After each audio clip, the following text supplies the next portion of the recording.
We now begin with the opening prayer, which will be offered by Alex Matthews, who is entering his final year in our rabbinical program.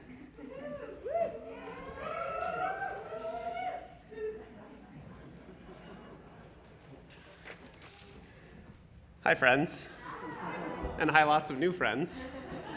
It's a real honor to be standing up here before you today, and I'm so excited for each of you and for this tremendous accomplishment that you're sharing together. I want to share with you a teaching from Rabbi Nachman of Breslov from a text I was fortunate to study with our teacher Eben this past semester.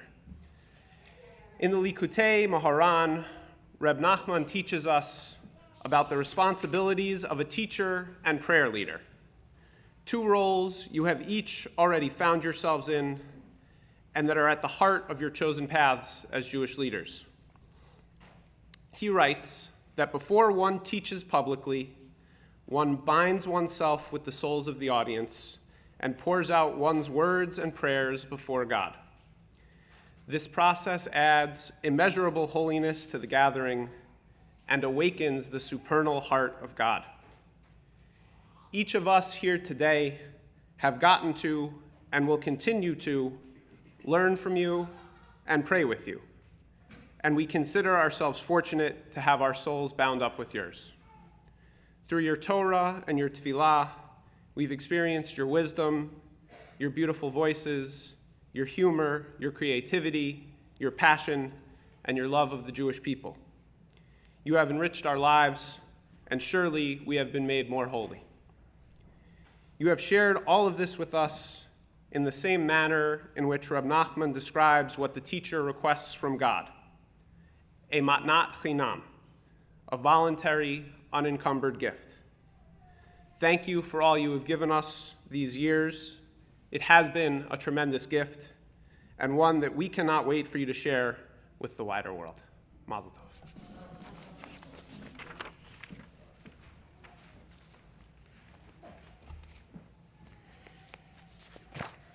Thank you, Alex. Good afternoon. My name is Andy Offit, and I serve as the chair of the Board of Trustees of Hebrew College. And it's my pleasure to welcome you to our 97th commencement exercises. On behalf of the Board of Trustees, I'm honored to open these ceremonies, and please join me in acknowledging our 2022 graduates, our faculty, our trustees, and our administration.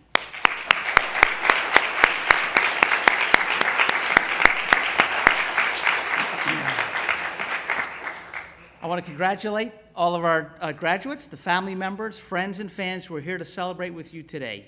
We are all very proud of you. I now turn these commencement exercises over to our president and my friend, Rabbi Sharon Cohen-Anisfeld.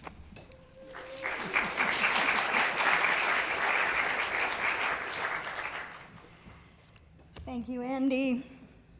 Good afternoon, graduates, faculty, alumni, family, and friends. And thank you, Alex, for those beautiful words.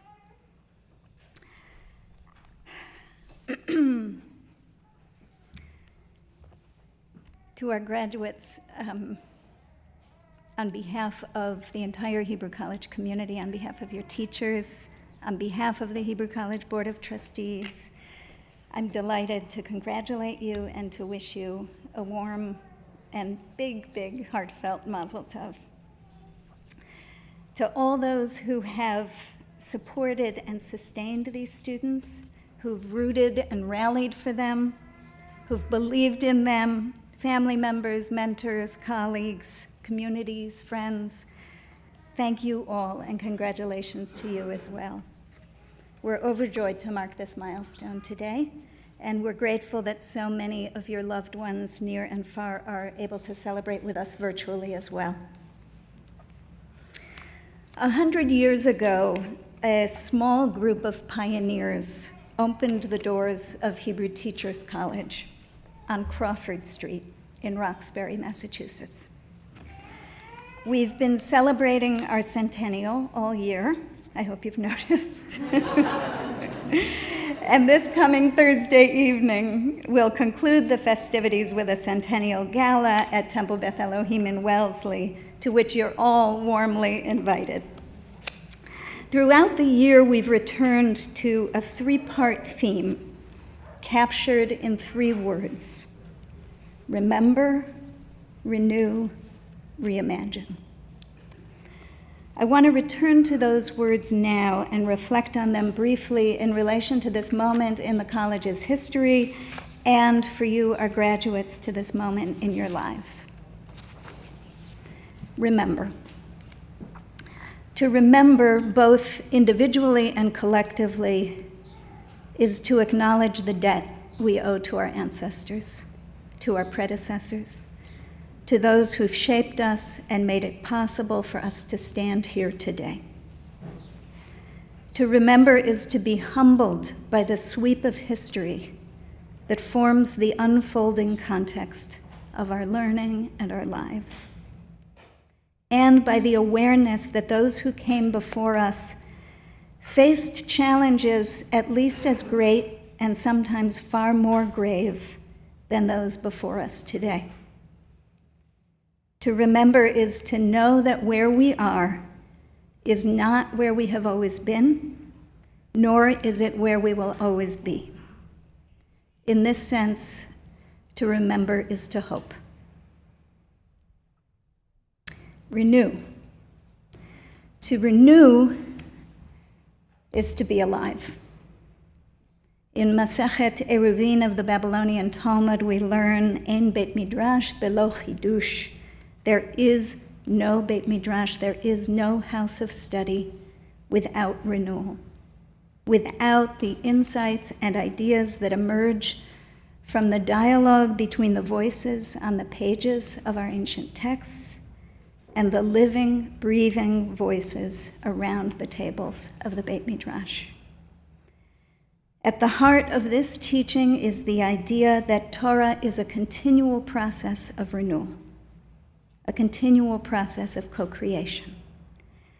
And it is essential to elicit the contributions of everyone in the room, not only as an act of hospitality, but because each person's unique voice is needed for the fullness of the community to unfold and for the expansiveness of Torah to emerge. For each of us individually and for all of us together, it is our continued capacity for renewal that enlivens us, that replenishes the wells of love and grief, of wisdom and wonder, of patience and strength from which we draw. Reimagine. We chose to put this word at the start of our new mission statement last year, reimagining Jewish learning and leadership for an interconnected world. For the college, this has been a period of profound reimagining, as you can see quite tangibly in the construction site around you when you walked in. I'm inspired by the vision of collaboration that this new shared campus represents, And I'm so excited to begin our next chapter with other partner organizations creating a vibrant hub, a vibrant communal hub that brings together so many different expressions of Jewish life. Art, music, justice, movement, study, spiritual practice, prayer, and more. Each a doorway, each an opening to deeper learning, growth, and connection. In the face of forces that conspire to tear us apart, this vision feels like a powerful affirmation that we are part of a greater whole, and we urgently need to learn to live and to lead that way. What does it mean for each of us to cultivate our capacity to reimagine? And what does it take to reimagine wisely? Here I want to lift up a teaching from the Babylonian Talmud, Masechet Tamid, which teaches, Ezehu Chacham haro'eh et hanolad, who is wise, the one who sees what is being born. Conventionally, this has been understood and translated to mean that the wise person can anticipate the consequences of their actions. I'm going to go out on a limb and say that at this point in my life, I'm pretty sure that that is Narishkeit. Yes, we can and should try to be responsible about the decisions we make. But in spite of what all the pundits or prophets or strategic planners will tell you, we really, really do not know what is coming around the bend. We just don't. If we didn't understand this before, surely the last 2 years of global pandemic have brought the lesson home. It is important not to confuse the work of reimagining with the work of predicting the future. But listening more closely to the language of the text, I actually hear a different suggestion in this teaching from Masechet Tamid. Ezo Chacham, who is wise, haro'eh et hanolad, the one who sees the nolad. The word nolad refers to a newborn child or to the first sliver of moon at the beginning of the new month. Thank God we've already been rescued from the realm of abstraction. But what is it that we're seeing when we see a newborn child or a sliver of moon in the sky?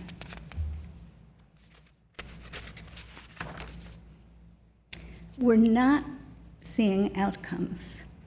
We are seeing possibilities.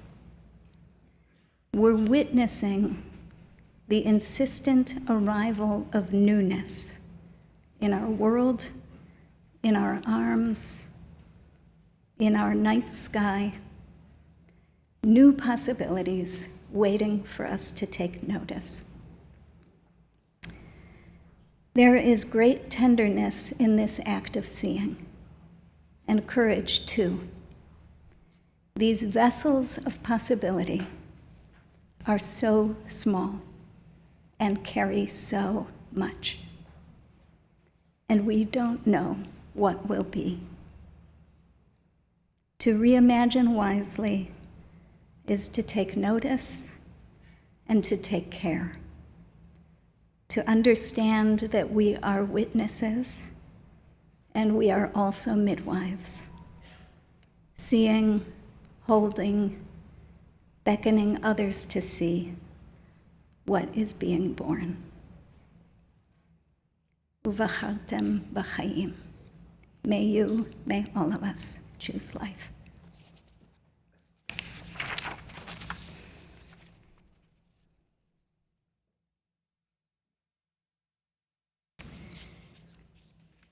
I'm going to now invite Dr. Michael Shire to come forward. Throughout our history, throughout these last 100 years, Hebrew College has been committed to nurturing a vibrant, content-rich community through high-quality Jewish education.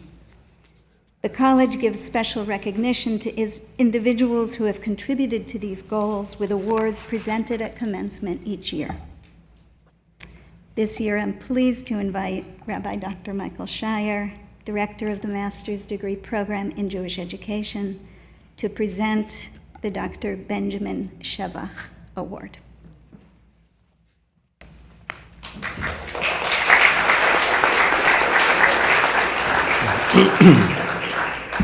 Good morning, Shalom.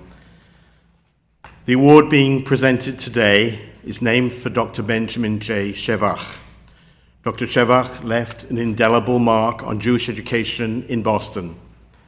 The award that bears his name recognizes distinguished achievement in Jewish educational leadership.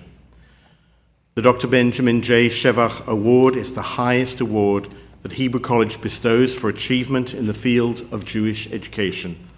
And this year, we are proud and privileged to present it to Dr. Deborah Skolnick Einhorn.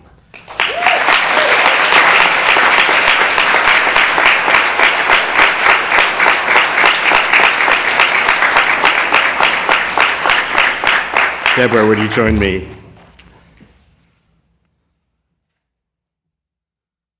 Such a delight to stand next to my colleague and friend. Dr. Deborah Skolnick Einhorn serves as the head of school at the Milton Gottesman Jewish Day School of the nation's capital in Washington, D.C. Deborah was a professional member of staff here from 2002 to 2020, 18 full years. And she served as the Associate Dean of the Hebrew College's School of Jewish Education. In that role, Deborah ran and taught in graduate programs, training Jewish educators with an emphasis on mentoring, administration, and creating teacher leaders. A graduate of Tufts University, Deborah earned an MA in Modern Jewish Studies from the Jewish Theological Seminary and a PhD in American Jewish Life from Brandeis. Deborah is the recipient of Brandeis University's Excellence in Teaching Prize and was named Indiana University's inaugural Women and Philanthropy Fellow.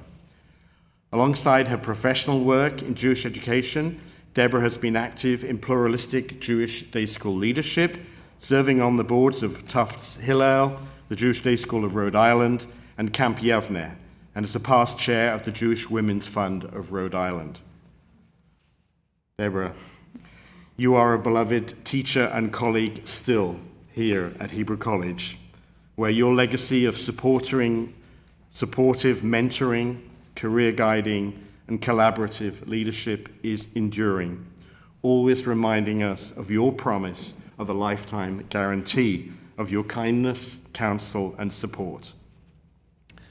The Musar Midah for gratitude, Hakarat Hatov, teaches us that we have all been given gifts of life and hope, and yet some have the discernment to share those gifts with others. Deborah, you freely share your gifts of wisdom and blessing with all of us. All of those in your new school, all of us in our School of Education, Rabbinic School, and Cantorial School here at Hebrew College, and with your precious family too. Hakarat Hatov like that satisfies the soul. May it continue to do so for you. In recognition of your remarkable contribution to Jewish education and to your collective experience as a teacher of Torah, the college is honored, and I am privileged to present you with the Dr. Benjamin J. Shevach Award to you today. May you go from strength to strength.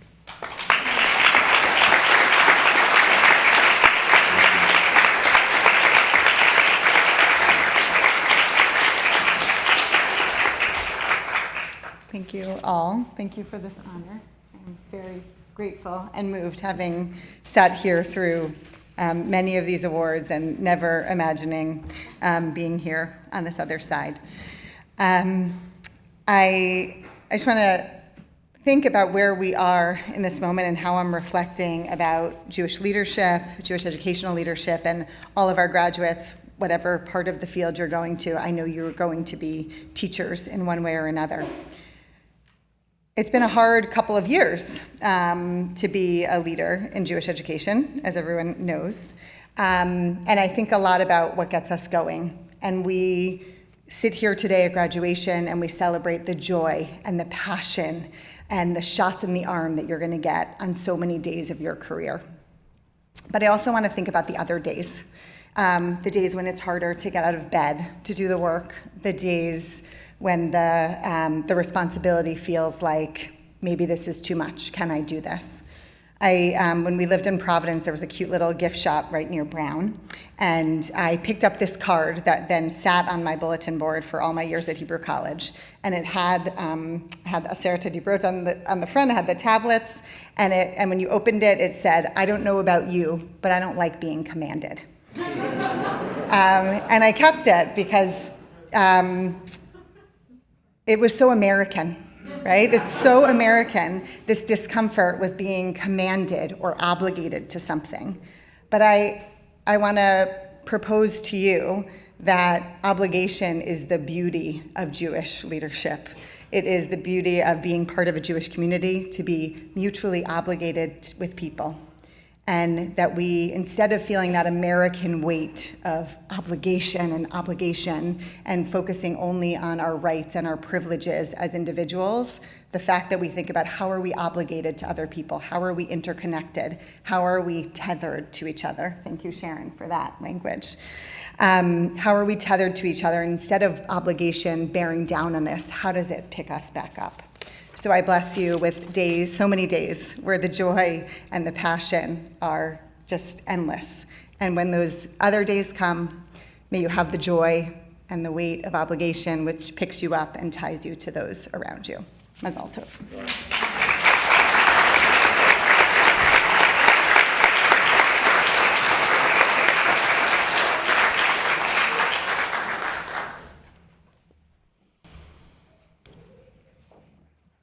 Thank you, Michael, and Mazel Tov, Deb. I have to say, first, we're really honored to be able to honor your exemplary leadership and many years of service with this award. And I just want to add that bumping into you in the hallway made me so nostalgic for bumping into you in the hallway, specifically because every time you bump into Deb in the hallway, you learn something. And so really grateful. It's now my pleasure, I think, are we there? It's going to work. Yay! My pleasure to introduce our speaker, Rabbi Tamar Elad Applebaum from Jerusalem. We have a video that she recorded. I have to tell you, she recorded it at about midnight on Thursday night after coming back from a ceremony that she leads each year in Jerusalem of Jews, Muslims, and Christians coming together before Yom Yerushalayim in prayer for bringing Yerushalayim Shel Mala a little bit closer to Yerushalayim Shel Mata. So Rabbi Tamar is the founder of Kihilat Zion, an Eretz Yisraeli congregation in Jerusalem, and she's vice president of the Mesorti Rabbinical Assembly.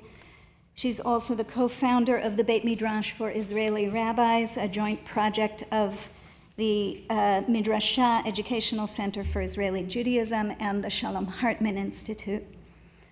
She has been an important partner in creating our Balei Vav Year in Israel program.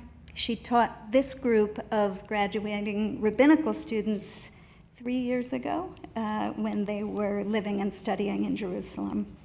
She's generously made Kihilat Zion a home away from home for our students in Jerusalem. And I'm excited to say that one of our students, Leah Karnow, who's there now, will be serving as a rabbinic intern at Kihilat Zion in the coming year. Rabbi Tamar devotes much of her energy to the renewal of community life in Israel, working toward Jewish spiritual and ethical renaissance, promoting pluralism, religious freedom, and the struggle for human rights. Rabbi Tamar is a treasured partner, an inspiring leader, a soulful shlichat tzibor. I can't get through services at Kilat Zion without crying. And an activist who works from the deepest places of healing and courage and moral conscience with a supple and searching heart. I'm honored to introduce her now, someone I personally consider a rabbi, a teacher, a friend, and a bit of a hero, Rabbi Tamar Elad Applebaum. Shalom from Jerusalem. I want to thank you so much for inviting me to be with you today. And I want to especially thank the President, Rabbi Sharon, for inviting me to this holy gathering, especially on this year of the 100th birthday of the Hebrew College and all the beauty and the growth that it's going through. Blessing you from Yerushalayim, from Jerusalem, is a very special moment for me, knowing that there are leaders in America and all around the world growing in an institution of excellence, of the soul, of the heart, of wisdom, of the intellectual quest of a leader. A leader, more than anything else, needs to be honest. Many times I think that honesty is the very leadership of the Torah itself, telling us in the very first words of honesty, Bereshit. The Tikkunei Zohar, the book of the Tikkunei Zohar, teaches that Bereshit holds in it, wraps in it, folds in it, everything that we need to do to know about reality. And today, these days, I think especially about one word that lies and resides in the very first word of a leader called Torah, the word Bereshit. And that word that resides in the word Bereshit is bor, a pit. When one falls into a pit. In many ways, I think that right now our world is in a pit. When you look at private people who've gone through COVID and suffered much, elderly who had many dreams and didn't necessarily know if they could go through them or not, youngsters who had a very difficult time being far away from their friends, asking themselves, what does it mean to be in a world that has such maladies? Many nations, a very huge, frightening war in the Ukraine, 100 million refugees all around the world, children, elderly, and a world that has fever. It's so much. And yet I think that this might be what the Torah is teaching us as leaders. The Torah teaches us as leaders that sometimes you just have to be exactly where you are. Sometimes you have to be exactly where human beings are. There is no other better place than being with them, even sometimes deep in the pit, bor. The Torah teaches us that creation starts from a pit, from darkness. Tefillah, prayer, teaches us that the word boreh, creator, comes from the word bor. We pray to God from within a pit, when the ability of human beings stops and we need help, and we're humble enough to know it. Many times I think that the most incredible thing in the growth of this world is that trees, beautiful trees of fruit, they start their lives from a pit, bor, a dark place, deep inside, not even seen, but slowly a tree grows, a tree of life. Maybe the challenge of Jews is to be able to stand with people in a pit, bor, and create bracha, to create a blessing. Because only then you understand that you are not alone, that there's someone carrying light in her, in him, in them, carrying light of ideas that are carried from generation to generation, carrying light of faith in human beings, carrying light of prayer, carrying light of patience and hope, sitting next to me. the Baal Shem Tov, the great Hasidic master, taught that life is full of pits. But the most important thing is that you know, wherever you are, whatever pit it is, there's a ladder who comes in with you and waits until you see it and you can climb with it. I think he meant Jewish leaders.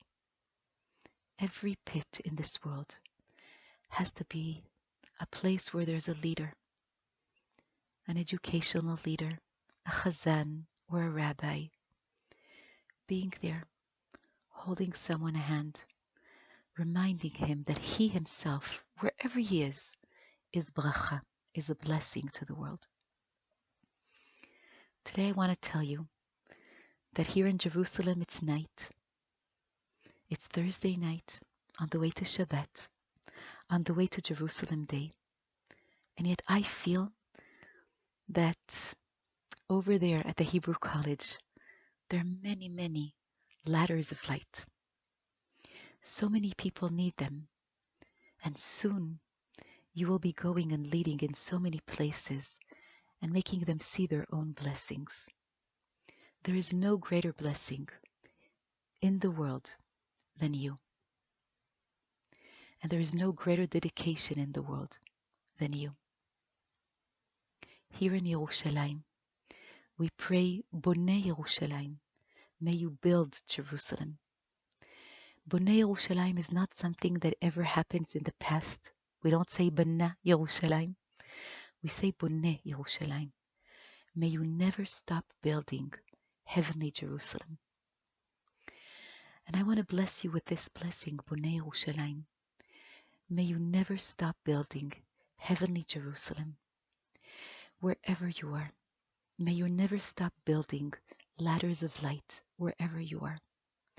May you always be a blessing. May you always find those who need to feel they are a blessing as well. May your road be safe. May your road be beautiful. May your road be meaningful. And may you feel that you are working one by one human being at a time. And yet all of them are growing one beautiful forest of the tree of life, deep from within honesty. They're growing up and creating ladders of light between the earth and the skies. Thank you for being light and ladders and blessing. May God Hashem bless you. Shalom from Yerushalayim.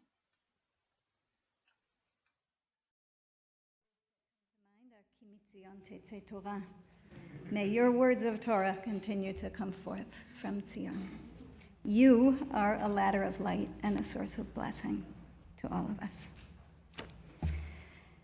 It's now my pleasure and honor to introduce one of this year's Rabbinic Ordination, also receiving a Master of Arts in Jewish Studies, Genevieve Grenitz, to share some remarks.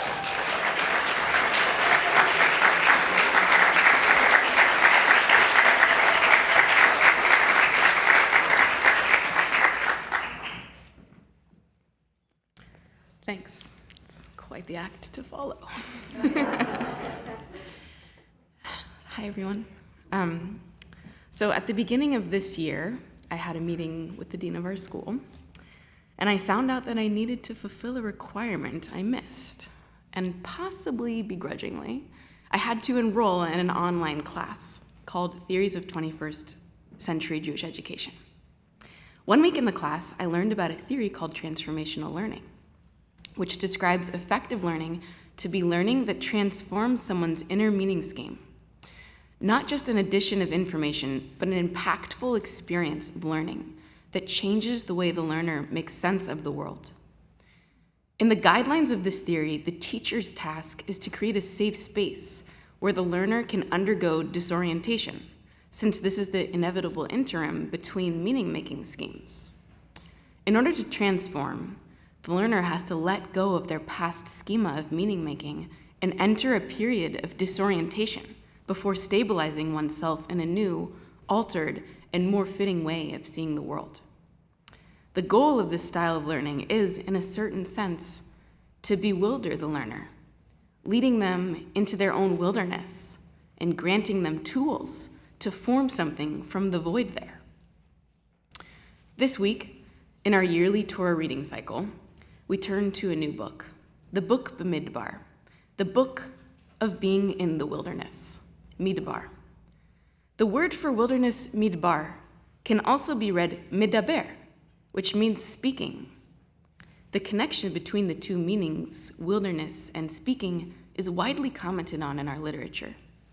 In Shmot Rabbah, in the 4th story of the 2nd chapter, our sages suggest that Moshe was able to bring the Israelites from Egypt to the wilderness because of the merit of Avraham. And then they make a wild claim. Ein midbar, ela dibor. Wilderness only signifies language. Speech and desert collapse into one. The word midbar is at once a vast desert that many of us know, where quiet rests deep into the traveler's bones, where nature itself goes void in its empty harshness. And this word is language, meaningful sounds and words. Scholar Aviva Zornberg questions, how are we to understand such a meeting of words and knowledge in a world of absence? She says, the wilderness bewilders. It undermines the very ability to speak, to know one's own experience. Its emptiness dwarfs the force of one's imagination, end quote. The frontier of Jewish text seems to me an interface of this encounter between words and knowledge, and a world of absence. Our creation myth holds that the world we inhabit was created by language. In a certain sense, the desert is composed of words, and so is a page of Talmud. Learning, so often for me, is entering into a wilderness of words with my chavruta, wandering in a place that is at once speaking and entirely confounding. Either a page of text looks like language and my inner landscape is a wilderness, or I bring language to the text that then disappears into a wilderness. My text classes at Hebrew College facilitated this kind of transformational learning, where the constant was a kind of bewilderment. In my experience, my teachers offered a safe space in which to be disoriented while my inner meaning schemes transformed. I often found myself walking in this liminal void, where my past understandings of the world would no longer fit, and I was yet to find some kind of comfort or new compass by which to orient myself. The most powerful aspect of my experience at Hebrew College was that in this void place, where I felt I had no voice, no language, my teachers and chavrutot would ask me to speak. I can remember so many times in Talmud class with Jane when I would half raise my hand and utter something that seemed nonsensical before realizing I had no idea what I was saying.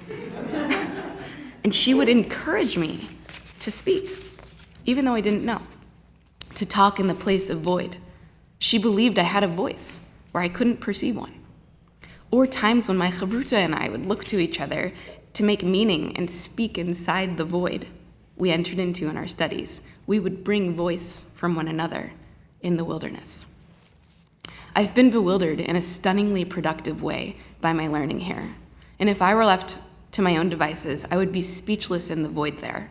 But the Hebrew College community repeatedly trusted that I had something to say.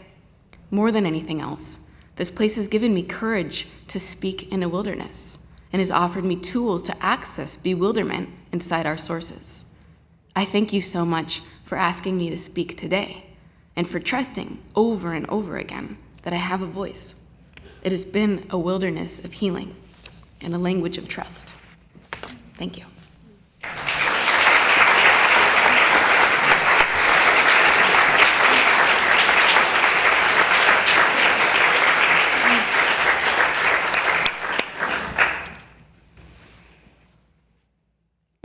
Thank you so much, Genevieve. I was going to say dvarim sheyotzim min halev nichnasim el halev, words that come from the heart, enter the heart. But now you've got me thinking also about dvarim shemotziim min halev, words that we draw forth from each other's hearts enter the heart. Thank you.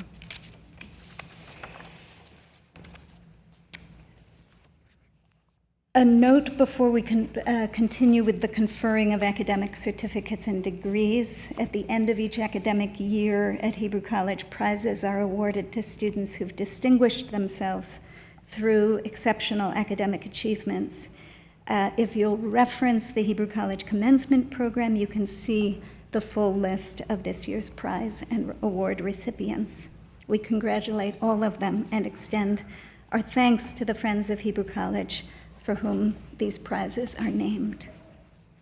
We'll now proceed with the conferring of academic certificates and degrees, and I invite Rabbi Dr. Michael Shire back to the podium to present the candidates for certificates and degrees in Jewish education.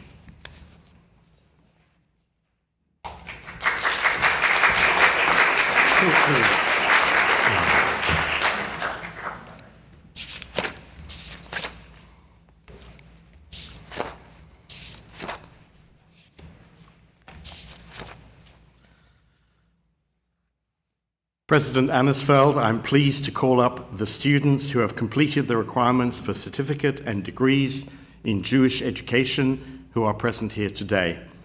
Graduates, please come forward when your name is called and remain standing when you return to your seats. First of all, the candidate for a certificate in Jewish experiential education, Harav Talia Weisbed Shalem, Rabbi Talia Weisbed Shalem.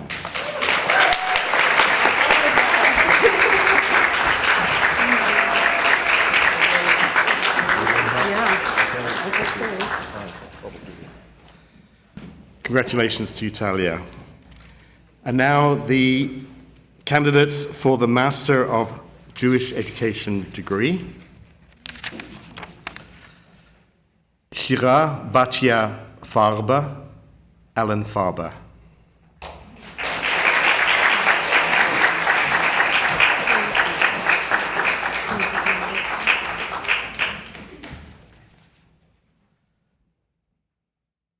Chava Nechama Lovitz, Heidi Naomi Lovitz.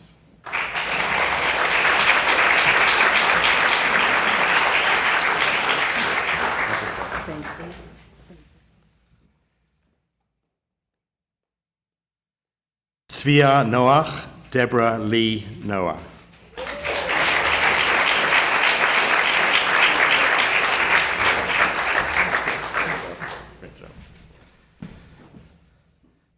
Esther Rosenberg, Emmy Rosenberg.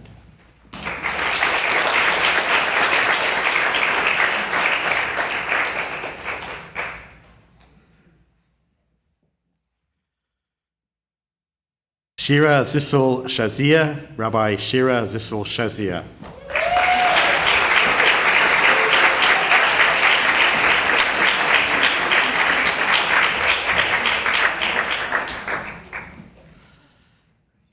And unable to attend today, but online, we mention the name of Simcha Tzidik, Gina C. Tzidik.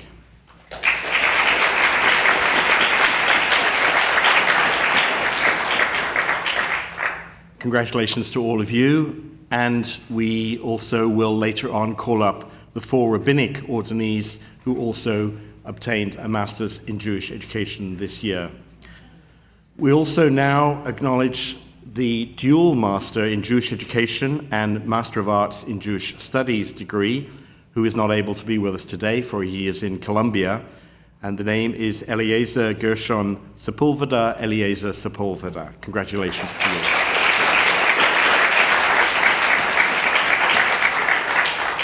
We also wish to acknowledge those students who have completed their studies in our Pardes Educators Program, an intensive 2-year program for individuals pursuing a career in Jewish day school education.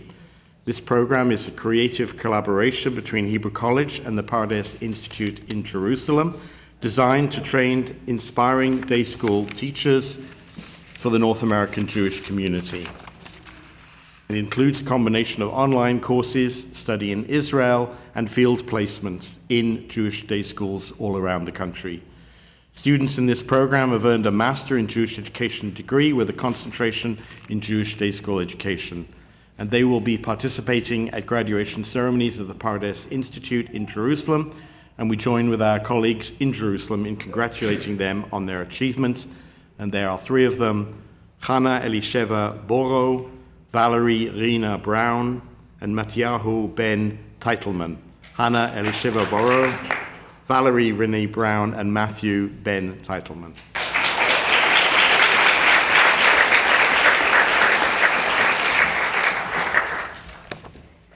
Standing. In recognition of the requirements you have completed, upon the recommendation of the faculty and with the approval of the Board of Trustees, I am pleased to confer upon you your degrees and certificates from Hebrew College. Mazal Tov, congratulations.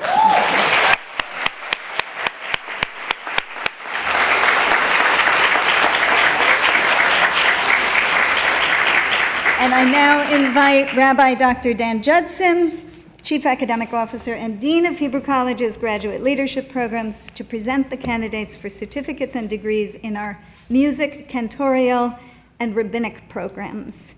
I will note that this afternoon, cantorial and rabbinic students will participate in special ordination ceremonies at which they will receive their talitot and blessings from the faculty in recognition of their new status as cantors and rabbis.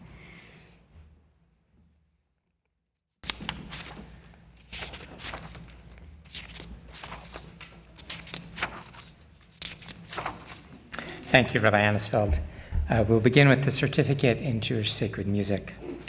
This paraprofessional certificate is designed to train individuals to become cantorial soloists, shlichei sipor, and Jewish educators who may be called upon to lead or teach tefillah in their synagogues.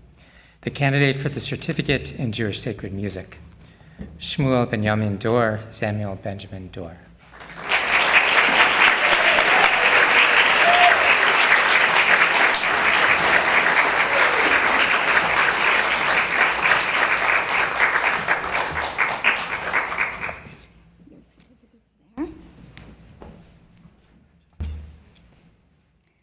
Shmuel, in recognition of the requirements you have completed, upon the recommendation of the faculty and with the approval of the Board of Trustees, I am pleased to confer upon you your certificate from Hebrew College. Mazal Tov.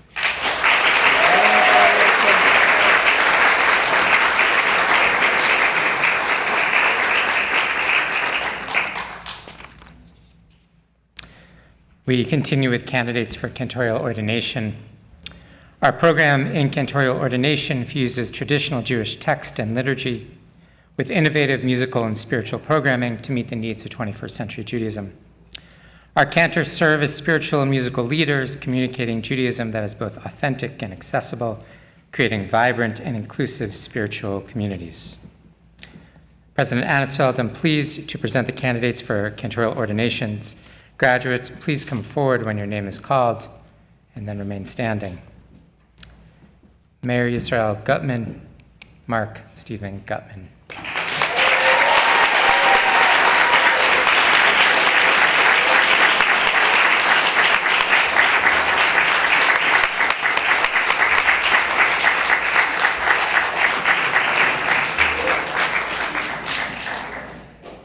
Gershon Yosef 14, Daniel 14.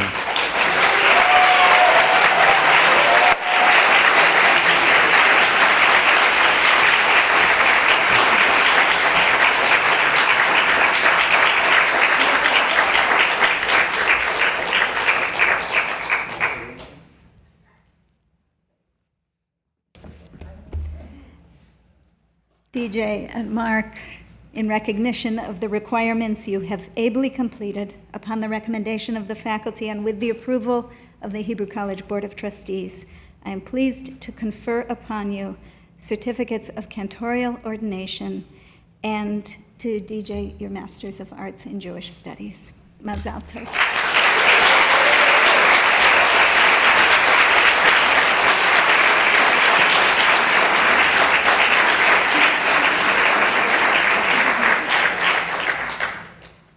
We'll now confer master's degrees and ordination certificates to members of the 15th graduating class of the Rabbinical program of Hebrew College.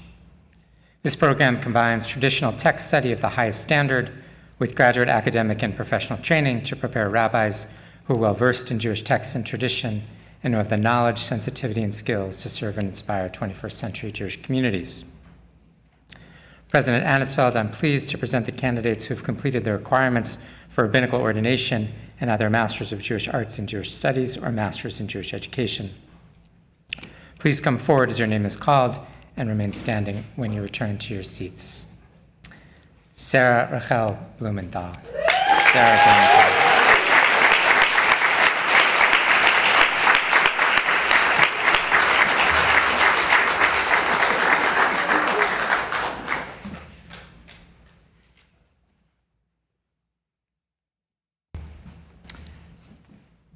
Bacha Ilana Illinois. Bacha Illinois.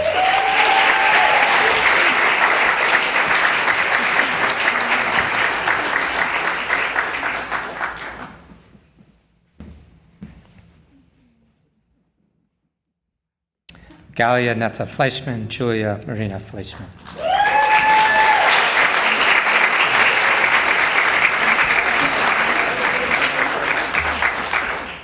Joseph Glick, Joey Glick.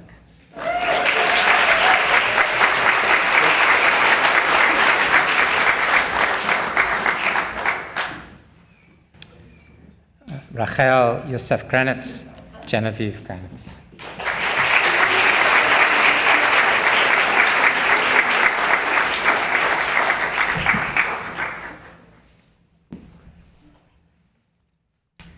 David Chaim Jocelyn, Dewey David Jocelyn.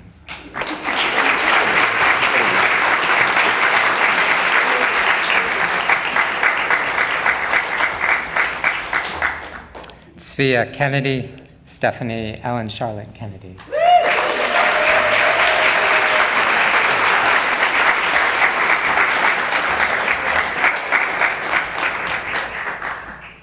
Talia Laster. Talia Laster.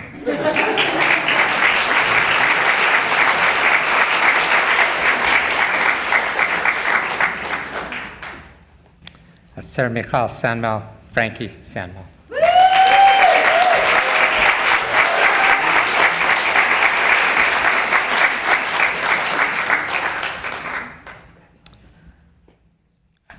Yael Bacha Werber. Yael Werber.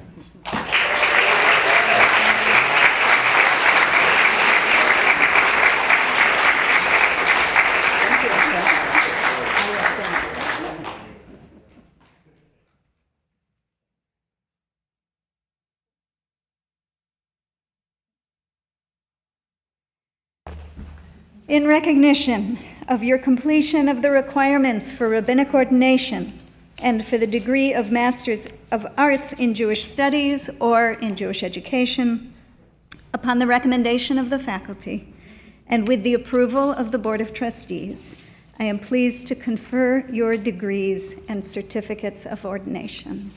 Mazal tov.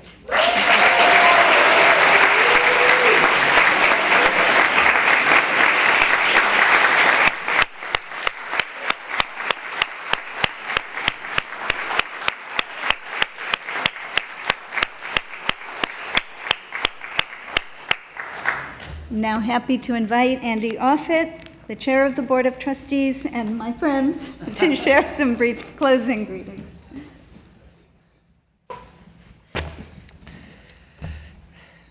Graduation is one of my favorite days of the year. A favorite because I get to celebrate with all of you. A favorite because I get to see many of the faculty, staff, and students that I've worked with over the past year. And a favorite because for graduation, I think I have the best seat in the house. On graduation day, most of the graduates, friends and family and faculty, they sit in the audience and they face forward. They watch the speakers and the performers. Not me. I get to sit here and look out on all of you. I get to see the smiles, the tears, and the enormous sense of accomplishment. And that's just from the parents. Although I will admit it's a little harder this year with masks, but I can still see. I can tell. And for all of you graduates, Rabbinical School, Cantorial School, our graduate programs, I can see relief, some trepidation of what is to come, and like your families, the smiles and the tears and the enormous sense of accomplishment. You all did it, and it shows. And sitting here, I get to see it. I get to see you, and it's fun and it gives me a sense of pride on my favorite day of the year. Our board works very hard to make Hebrew College the highest performing institution, and we do all this for you. We love the work, but it's sometimes hard. But sitting here today, seeing all of you, I know why we do what we do, and I know that it's worth it. And so one final note. For the rabbinical school students graduating today, you've studied for the last 5 years. For me as chair, it has also been 5 years. So I started when you started. The only difference is you're leaving and I'm not leaving. But that's a different thing. So we've all been here 5 years. You got your RABBI cake, and I got my CHAIR cake. So we did it, both of us, 5 years. Congratulations. Oh, right. Sorry. Apologize. Yep, and so now I want to call upon Rabbi Shira Shazir, an alumni of our rabbinical school program and a recipient today of her Master of Jewish Education degree, to offer the closing prayer.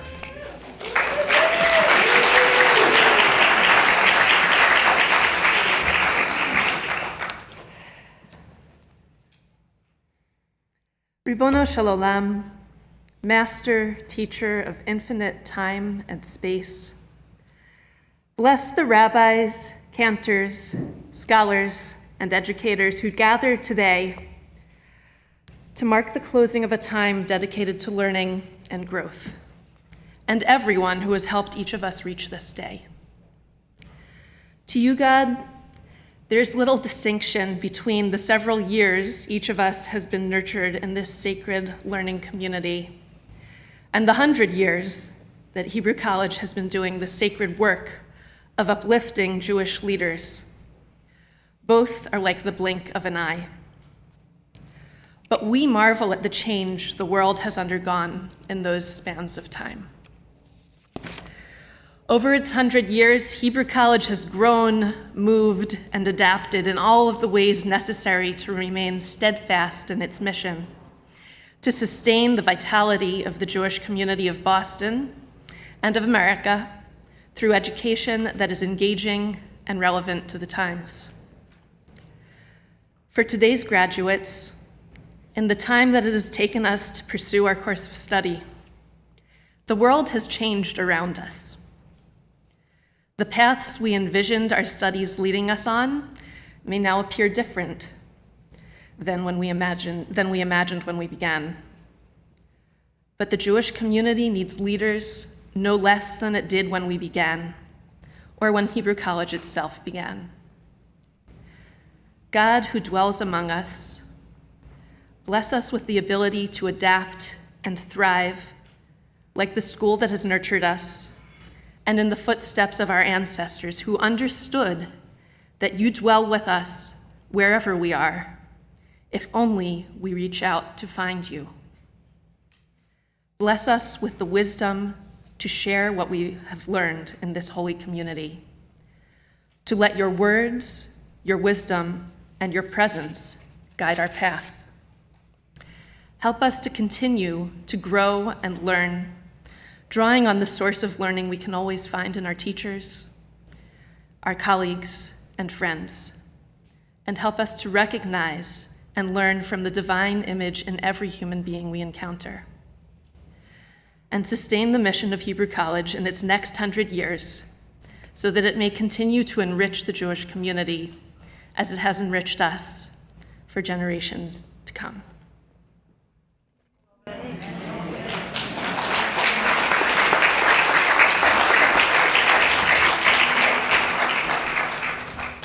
Thank you so much, Shira. We conclude these commencement exercises now with a musical prayer offered by Kol Harev, a vocal ensemble comprised of students, staff members, faculty, and alumni of Hebrew College. They will be presenting Oseh Shalom with music by the renowned musician and Hebrew College faculty member, Cantor Jeff Klepper.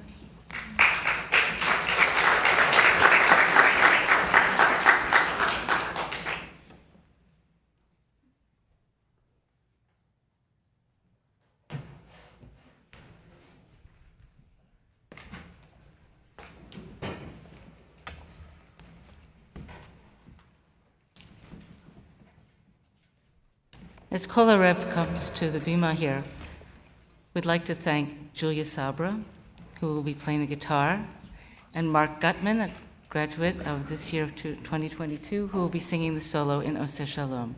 Thank you both.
Thank you, Kol Arev. This concludes our commencement ceremony. About that. I want to extend one more big mazal tov. Well, it might not be the last one of the day, but one more for now. Big mazal tov to all of the graduates and to those who've been honored here today. On behalf of the Hebrew College community, Thank you all for joining us. You're warmly invited to join us back here at 1:30 for our Cantorial Ordination ceremony and at 3 p.m. for a Rabbinic Ordination ceremony. Mazal tov. Thank you.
How's it looking, guys?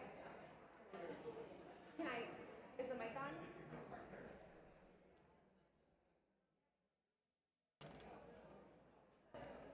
Good afternoon, everyone. The Cantorial Ordination is about to begin. We'd appreciate it if you could take your seats and please silent your phones. As you entered, you were given a card with a QR code. Please use the code to access the program or go directly to the Hebrew College website, hebrewcollege.edu, to view the program. The ceremony is being live streamed on YouTube as well as being recorded. In order to boost our production team's signal, we would appreciate you not providing additional live streams on your own phones. Thank you for wearing a mask. They are required today. Please be sure that it is covering your nose and mouth throughout the time in the building. Thank you.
Thank you, Ken.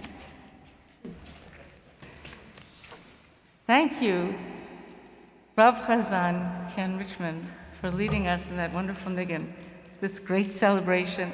Good afternoon, everyone. Good afternoon. I am Cantor Lynn Torgov, the director of the Cantorial program of Hebrew College, and what a great honor it is to be here today. What a pleasure it is to have you all here in person and online to celebrate this wonderful, joyous occasion, the ordination of two new graduates of the Cantorial program of Hebrew College, DJ Daniel 14 and Mark Gutman, and the recognition of Shmuel Dor receiving his certificate in Cantorial Arts.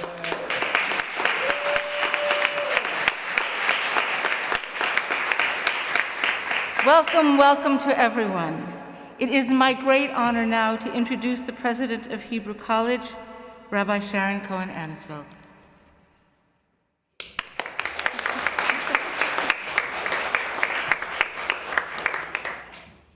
Thank you, Lynn.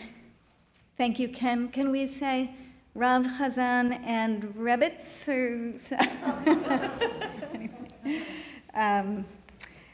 Welcome, everyone. Mazal Tov, DJ and Mark. We're so delighted to celebrate with you today.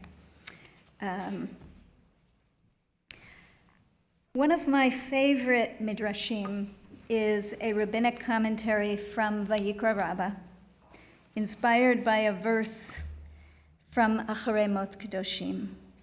You shall not copy the practices of the land of ancient Egypt. The verse is not uncomplicated, and over the generations, it's come to be understood and interpreted in many different ways. In the context of this particular midrash, copying the practices of the land of Egypt is understood as losing the power of our own distinctive religious language, our own language for blessing, for grieving, for giving thanks, and for offering prayer. A series of vignettes are offered in the Midrash, each of which involves a crisis of cultural and spiritual literacy. We find ourselves suddenly in a house of mourning or a house of prayer, where a blessing is called for and no one knows the right words to say or sing. In each case, one person shows up who knows the proper words. That person is compared to a Shoshan ben Achochim, a rose among thorns. And her speech is considered an act of chesed, an act of loving kindness. The Midrash concludes with a story about Rabbi Elazar, who is publicly humiliated because he's asked to lead a community in prayer and doesn't know how. All of our worst nightmares. Sick with embarrassment, he returns to his teacher, Rabbi Akiva. With kindness and without condescension or judgment, Rabbi Akiva says, "Do you want to learn?" And he says, "Yes." And Rabbi Akiva teaches him. And Rabbi Elazar goes back to the same community, this time having, quote, regained the power of speech. There is so much about this midrash that speaks, I think, to your work as chazanim, to your work as spiritual leaders. It reminds us that when we lose the inflections of our religious language, when we lose the words and the melodies that allow us to come together to pray, to comfort, to bless,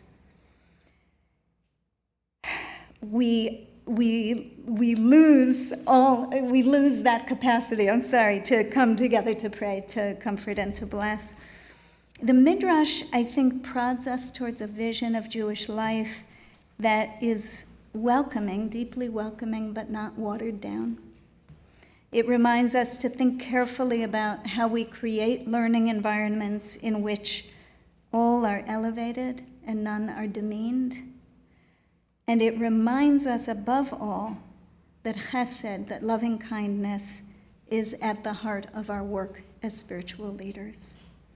To remember that the knowledge we seek, all the knowledge you have sought and gained, the words we speak, the songs we sing, all of that is not for our own aggrandizement, but to allow us to be of service to communities, to individuals, searching for genuine connection with each other and with God. May your words and your melodies continue to bring more chesed into the life of our people. May you be like a Shoshan ben Achochim, like a rose among thorns. And may you have the wisdom, skill, and strength to open your mouths and offer blessings wherever they are needed. Can you hear us?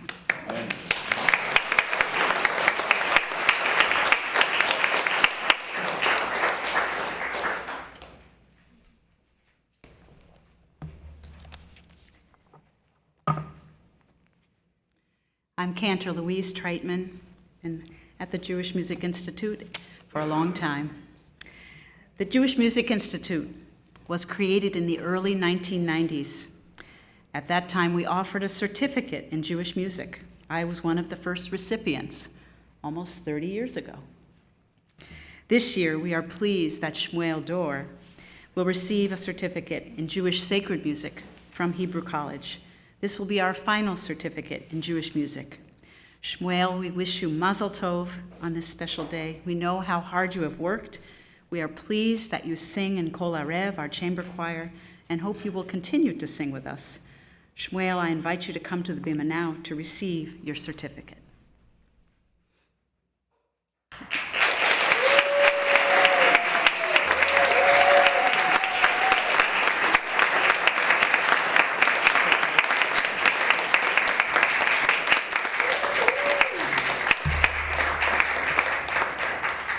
I'd now like to invite DJ 14 and Mark Gutman to offer a musical selection, Ana Dodi, with biblical text from Song of Songs, composed by former faculty member Cantor Charles Osborne.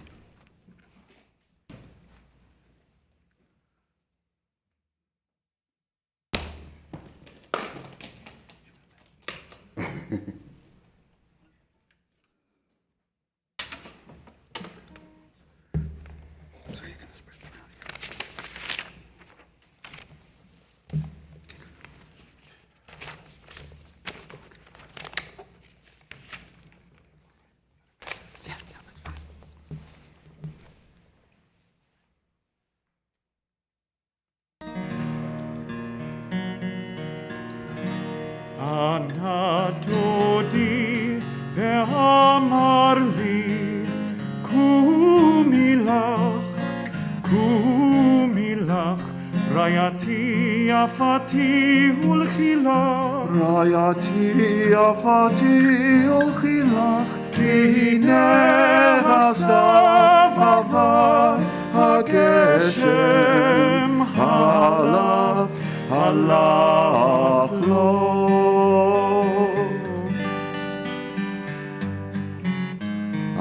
Anitzani miru v'aretz et hazamir higia v'kol hator nishma be'artzeinu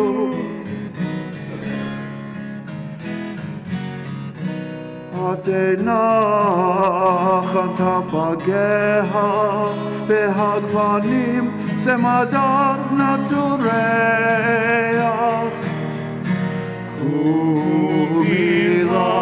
kumilach rayati yafati uchilach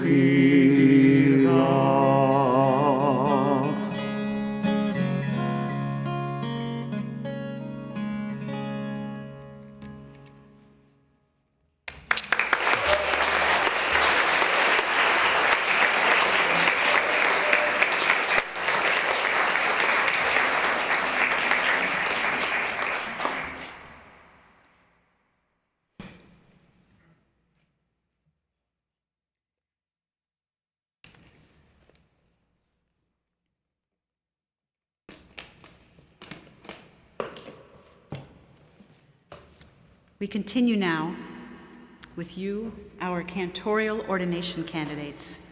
What a wonderful day, full of blessings. As we heard in our speaker, the rabbi from Israel this morning, it was so beautiful how she spoke about blessings. You too are each a blessing, and today you will receive blessings. Your first blessing is the talit, your Hebrew College prayer shawl. The tzitzit, the fringes on the four corners, are mentioned in the Torah, in the book of Bamidbar, which we begin this week.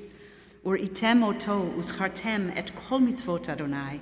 Look upon them to remind you of the mitzvot, of the commandments. In addition, the words on the atara, the collar, were chosen carefully from Psalm 105. Shiru lo, zammeru lo, sichu bechol niflaotav. Sing to God, make music to God. Meditate on all God's wondrous acts. May you feel the presence of the Holy One each time you unwrap yourself in your new talit, each time you pray and share your beautiful voice. Your talit will be placed on your shoulders by one of our faculty members as you face the ark. Please take a few moments of silent reflection there. Your second blessing will be given to you by a faculty member of the college, a personal blessing from the heart. These words recognize that you are each on individual journeys, and we see you in your uniqueness. We are more than your teachers, we become your friends, and now we are your colleagues. In the Mishnah, Pirkei Avot, it says, Aseh lecha rav ukne lecha chaver. Make for yourself a teacher and acquire for yourself a friend. After you've each received your talit and personal blessing, Cantor Torgo will invite you back to the ark, and there we will invoke God's blessing upon you. With these ancient words and in this ancient way, you will become Klei Kodesh, ordained as vessels of the holy. This third blessing, God's blessing, comes from the book of Numbers. Often called the priestly blessing, it's actually 3 in 1, frequently offered at sacred moments. Today, it is part of the smicha ceremony, the ordination ceremony. May God bless you and protect you. May God's presence shine upon you and be gracious to you. May God's presence be lifted toward you and give you peace. I'd now like to call forward our first candidate, DJ 14. He will be joined by Professor Joshua Jacobson at the ark.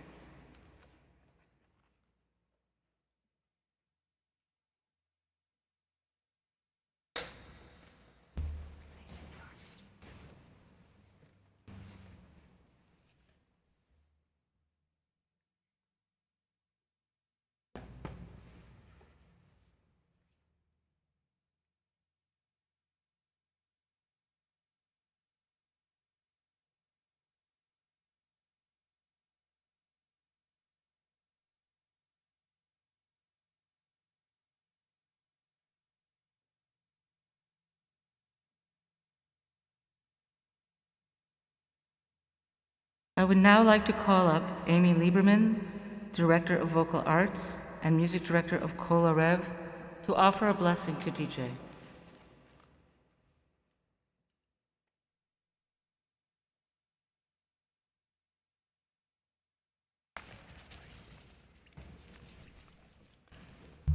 Good afternoon.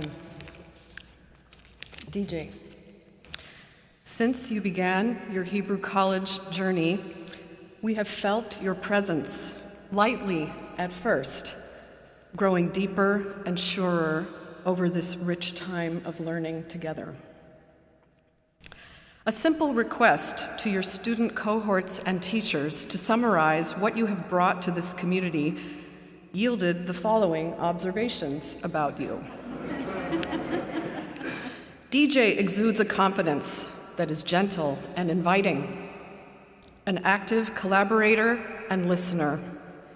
The synthesis of his chanting and his instrument is enchanting. DJ is always working to grow in all aspects of his cantorate and his life. A very talented and competent mensch. DJ uses his expertise and musical skill in the service of his community's spiritual growth as well as his own. An engaging song leader with his expert guitar playing, and somehow he also sings incredible chazanut. He dislikes being the center of attention and was uncomfortable receiving so much applause at the end of his stunning capstone recital. Lover of humans and dogs. Holds sacred space with humility and grace. His heart is in his voice. While I could have written most of these words myself, I want to focus on this last thought that someone shared with me about DJ. It seems like there's nothing he can't do and nothing he won't do for others. This is the DJ I recognize, perhaps most easily, because it's the one we have benefited from on a daily basis. You say yes more than any person I've ever known. You say yes to the things that tend to go unnoticed, the things that fortify the scaffolding, that grease the wheels for the moment that the rubber hits the road.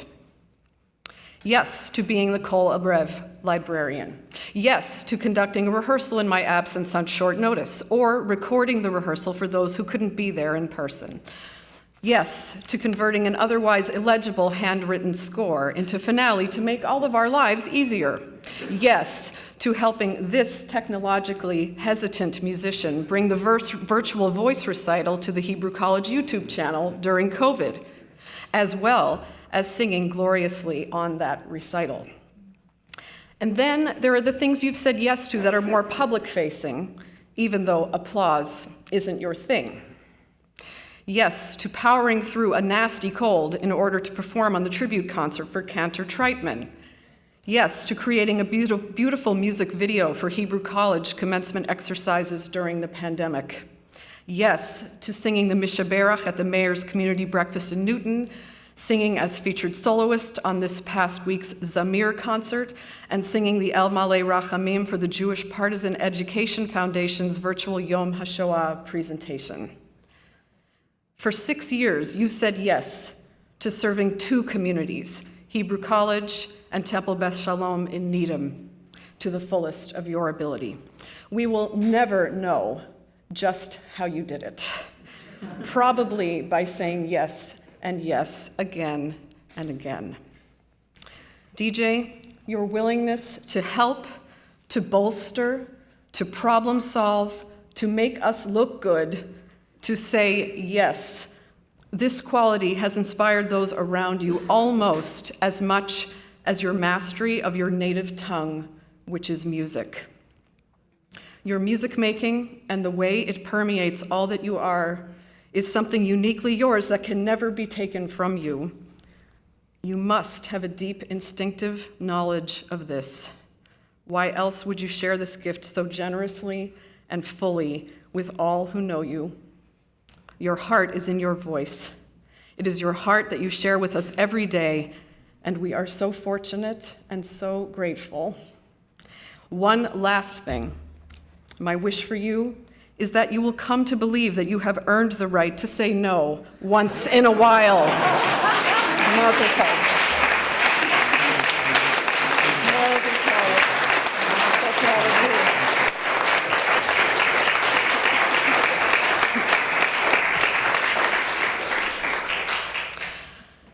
I'd now like to call forward Mark Gutman. He will be joined by Cantor Louise Treitman at the Ark.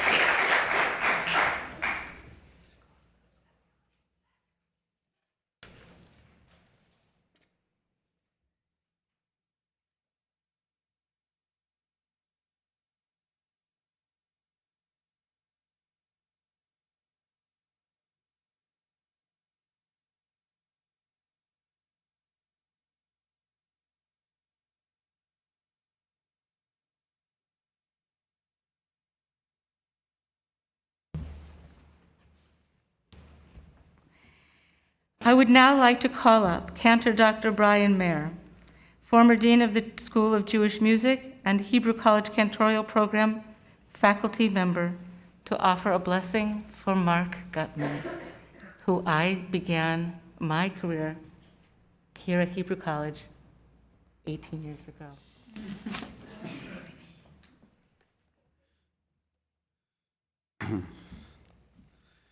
You stole one of my lines. Mark, you have arrived to this moment, Lazaman Hazeh. I can't think of any more appropriate bracha for you than Shehechianu, V'kiyamanu, V'higianu. That the Holy One has kept you alive, has sustained you, and has brought you to this moment, Lazman Hazeh.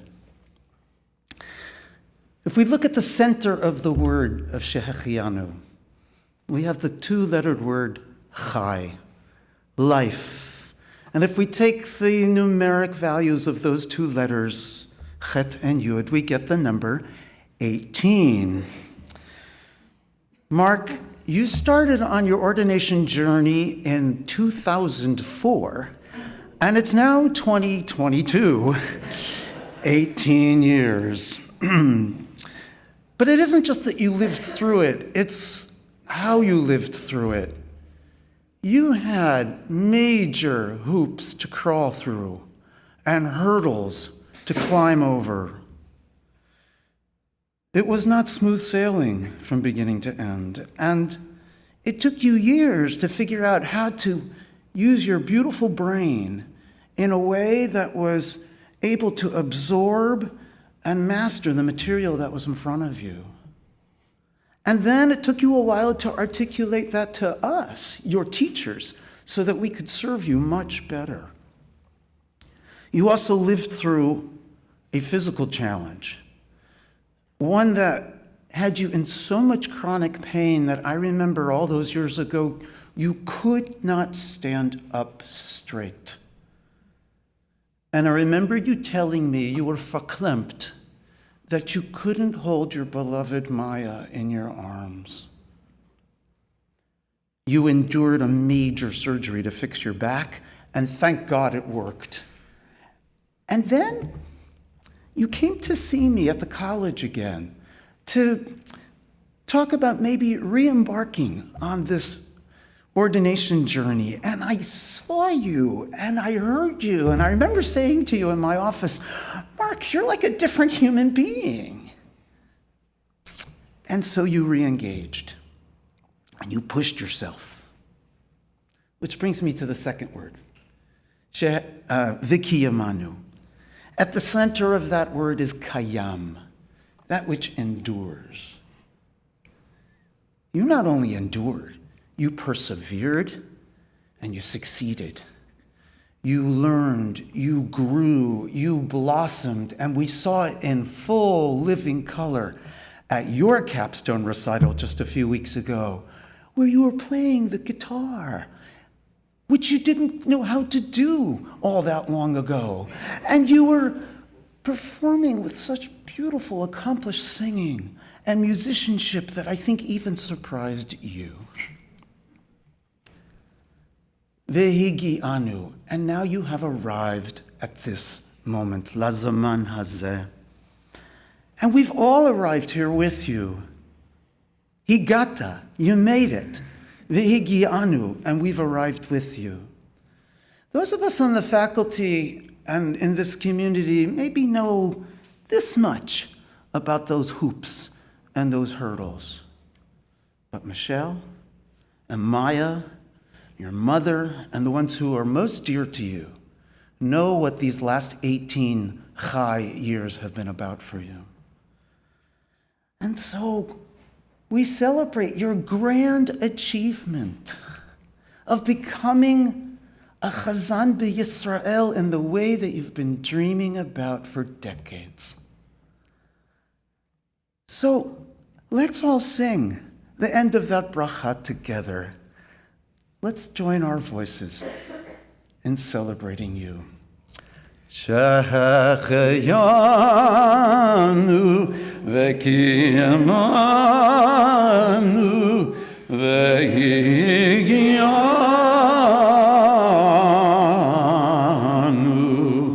lazaman hazeh.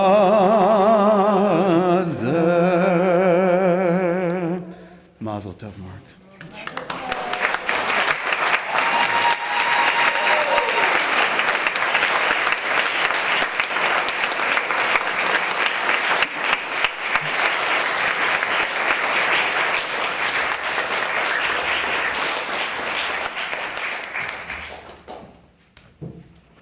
Mark and DJ, I'd like to offer a few words to you as well. My dear friends, my students, and my soon-to-be colleagues, today is a very auspicious day for your ordination ceremony. First, we just finished the book of Vayikra, the book of Leviticus, where we find the commandment to count the omer, a measurement of barley from the early spring harvest, counting 49 days or 7 weeks from the second night of Pesach until the festival of Shavuot. We learn from the Talmud, Menachot 65a, that the residents of all the towns adjacent to the site of the harvest would assemble there so that it would be harvested with great fanfare. These 7 weeks also point toward the holiday of Shavuot, the festival of weeks. 7 weeks until Matan Torah, the giving of the Torah to Moses on Mount Sinai. 7 weeks after the exodus from Egypt. 7 weeks until the Israelites entered into the sanctified covenant with God. Now, today is the 43rd day of the Omer, a time when we focus on the mystical meaning of each day by performing the commandment to count each of the 7 days of each of the 7 weeks of the Omer. We assist in bringing about unification in the mystical realms and assisting in tikkun olam, the mending of this world. And there's more. And yesterday, we finished the last chapter of the book of Vayikra. The congregation stood for the last verse, and after the last word, they called together, Chazak, Chazak, v'nit chazek. Be strong, may we be strengthened, acclaiming the finishing of one book and dedicating ourselves to the study of the next book. What could be a more appropriate moment than this exclamation? For it is the day of your ordination, as you celebrate finishing one chapter of your life and dedicate yourself to the next. As the many weeks of waiting have come to this moment, I offer this blessing to both of you.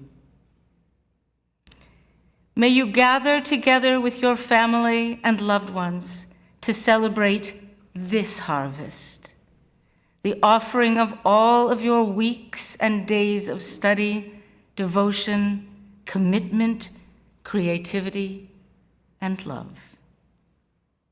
May you recognize the sanctity of this covenant, the promise and responsibility of serving God and the Jewish people through all of your travels, through the wildernesses of doubt and striving, and the arrivals of joy and fulfillment. May you count this day and every day with presence of mind and heart, learning that each small moment is an opportunity that points to the larger goal of uniting the disparate elements of your life, your community, and the world. And finally, we wish you strength from within yourselves, strength from the Holy One, and strength from all of us here today and beyond. Be strong, may you be strengthened. And let us all call out with joy and congratulations, Chazak, Chazak, v'nit chazek. Mazel tov.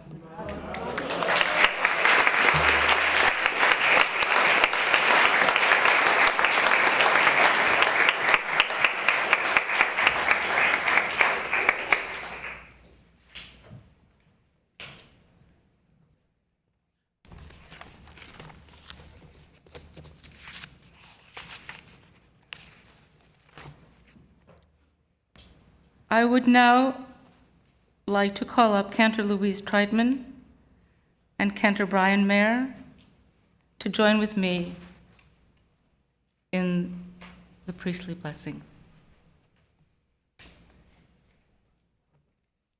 Mark and DJ.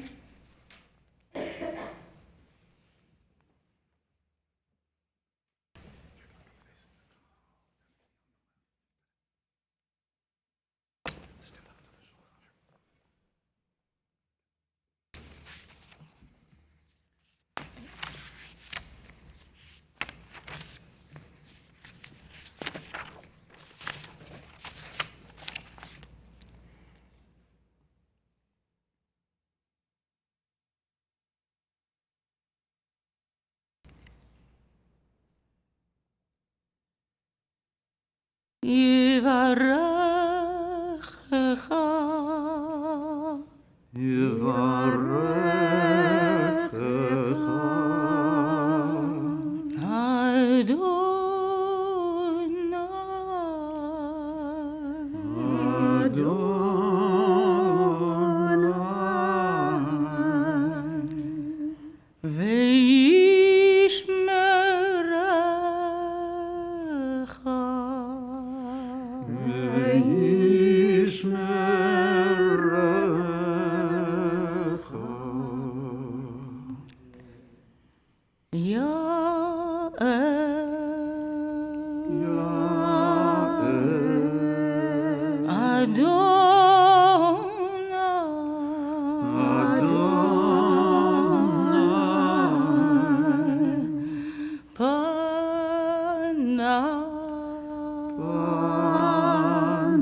I would now like to read the smicha document, the document of ordination.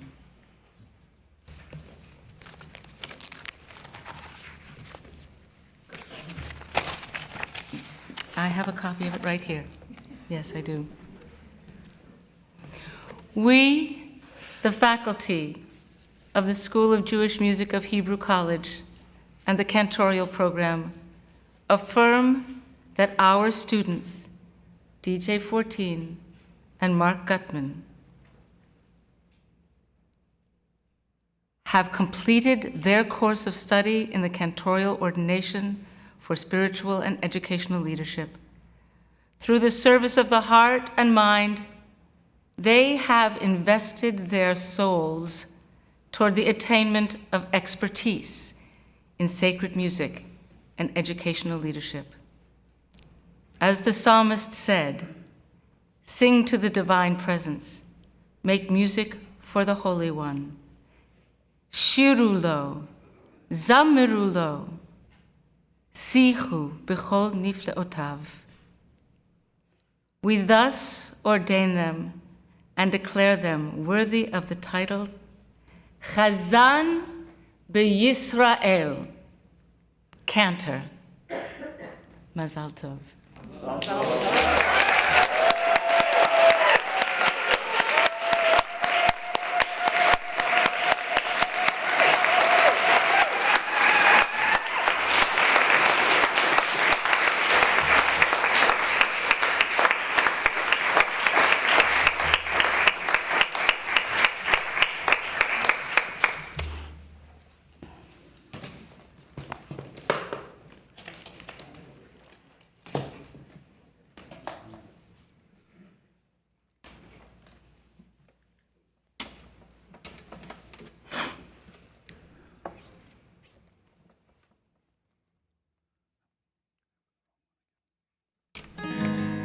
It's a day to sing hallelujah, so if you know this one, feel free to join us. Hallelujah, hallelujah, hallelujah, hallelujah,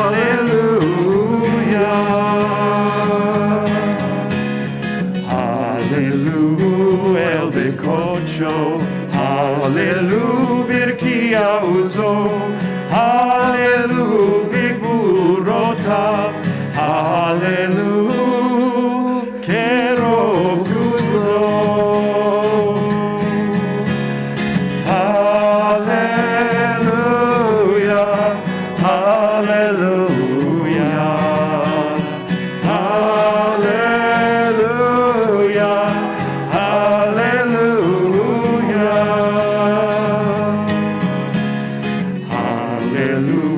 Tit hashofar, hallelujah, benevel v'chinor, hallelujah, betov u'machol, hallelujah, b'mim ve'uga.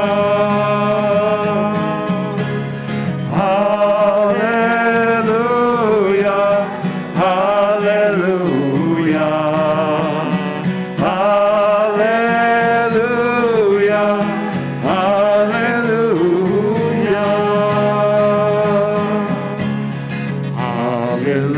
B'tziltzilei shama, hallelujah, b'tziltzilei trua, kol hanshama tehallelya, kol hanshama tehallelya.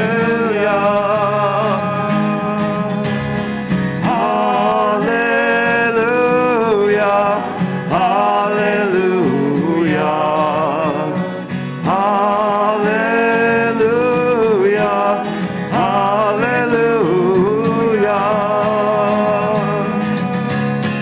Hallelujah, hallelujah, hallelujah,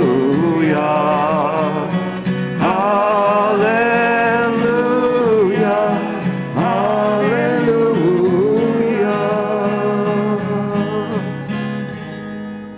Amen.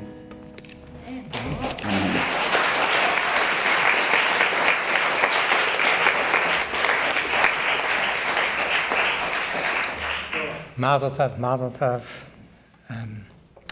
Whenever I'm invited to install a new rabbi or chazan, I tell the same story. It's the story I'm about to tell now, which means I'm probably blowing my chances to be invited to install you because you know what I'm going to say. But here's the story. It's from my homiletics teacher. That is the teacher who taught me how to give sermons. Heard it maybe 30 years ago. It's not even that dramatic a story, but as you can hear, I keep telling it again and again. She said that she used to go hear a well-known preacher where she lived in New York City. She was a teacher of sermons, so she would like to go hear people who gave good sermons. And he was a well-known African-American minister, and there's normally a type of rhythm for a particular kind of preaching. The first part of the sermon is a kind of ambling, what I had for breakfast, sort of what I did on the way to church this morning, and then you build, and there's a crescendo that happens. That's a release of energy and feeling and spirit. She said one morning when she was there, the preacher was in the ambling part and the meandering and the what I had for breakfast and just couldn't get to the crescendo. She said she then heard the people behind her start saying, "Help him, Lord."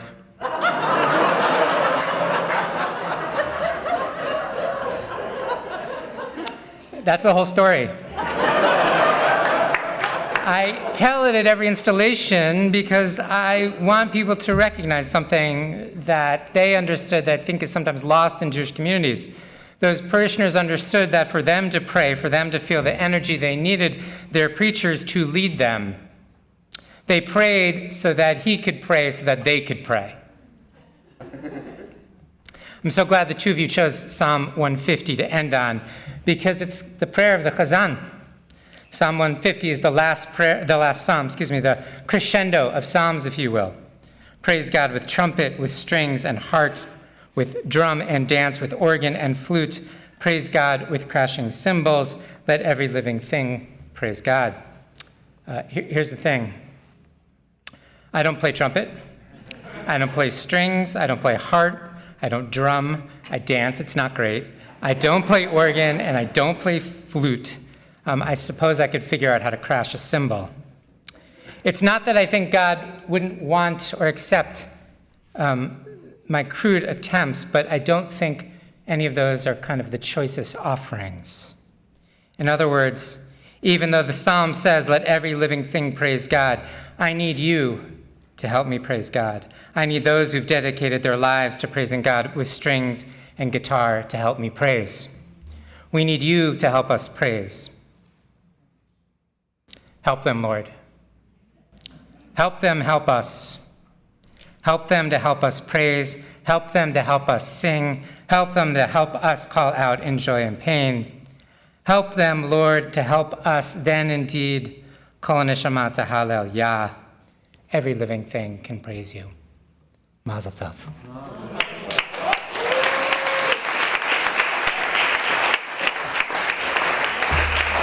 Shir shir la, zamr zamr la, sichu b'chol nifleotav. Shir shir la, zamr zamr la, sichu b'chol nifleotav.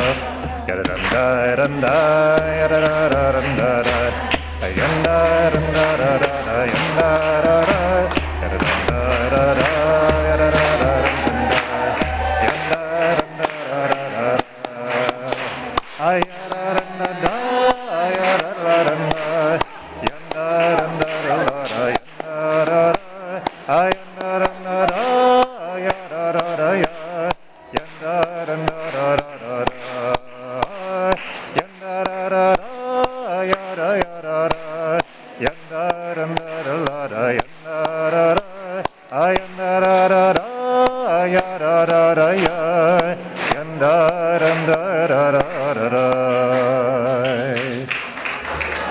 Mazel tov.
As you entered, you were given a card with a QR code. Please use the code to access the program or go directly to HebrewCollege.edu, the Hebrew College website, to view the program. The ceremony is being live streamed on YouTube as well as being recorded. In order to boost our production team's signal, we would appreciate you not providing additional live streams from your phone. Thank you for wearing a mask. They are required today. Please be sure that it is covering your nose and mouth throughout your time in the building. Thank you.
I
Somebody's excited. We move this week from the book of Leviticus, Vayikra, with its focus on the sacred, the holiness of people, place, and time, to the wilderness sojourn in the book of Numbers, Bamidbar. You too, graduating class of 2022, are moving into a kind of midbar, into the unknown, to borrow a song title from Frozen 2.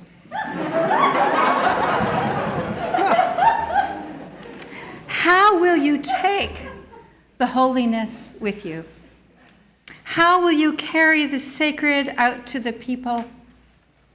With your sense of deep empathy for others, in the way you have been present for us at Hebrew College and for the diverse Jewish communities that you have served in these interim years. Rebecca Solnit, in her book, The Far Away Nearby, offers us a definition of empathy, inspired by the work of Dr. Paul Brand.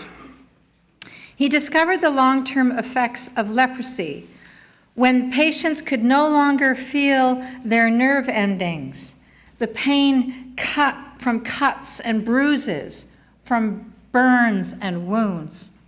Quote, empathy is the capacity to feel what you do not literally feel. And Brand taught his young patients a kind of empathy for the extremities that no longer seemed part of themselves. If pain defines the boundaries of the body, you participate in the social body with those you empathize with, whose pain pains you, and whose joy is also contagious, unquote. This is a profound work of the imagination. How is a sense of the sacred which you now carry with you reflected in your compassion for others? By way of an analogy, come and see Ta'chazeh, what is at the center of the Mishkan, which God told the Israelites to build. Let them make me a sanctuary that I may dwell within them. Ve'asuli mikdash ve'shachanti b'tocham. B'tocham meaning in the hearts of the people, as well as the center of the Mishkan, the Holy of Holies, the Kodesh HaKodeshim.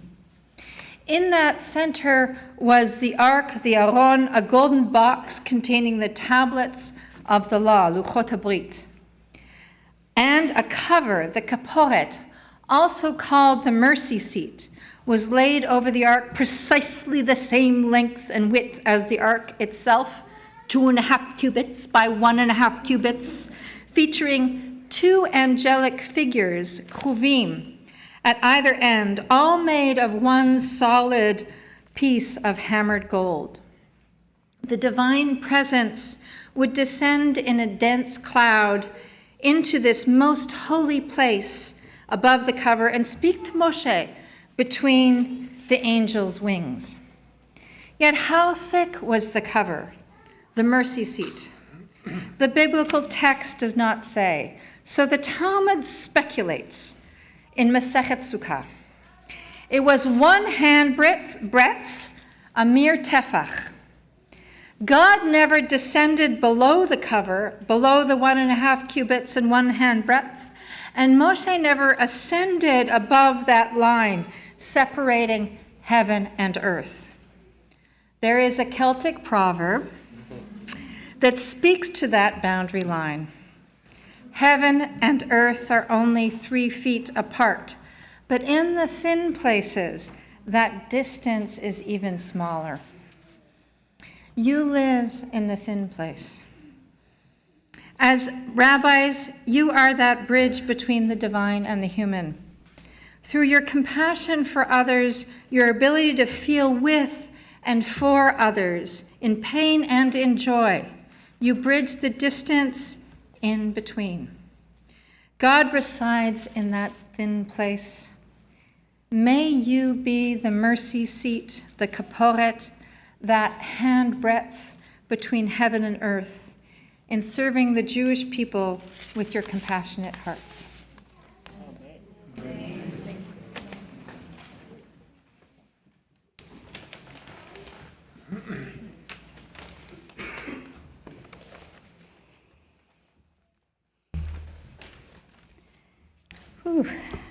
Tzolaim tovim. Good afternoon. Wonderful to see everyone.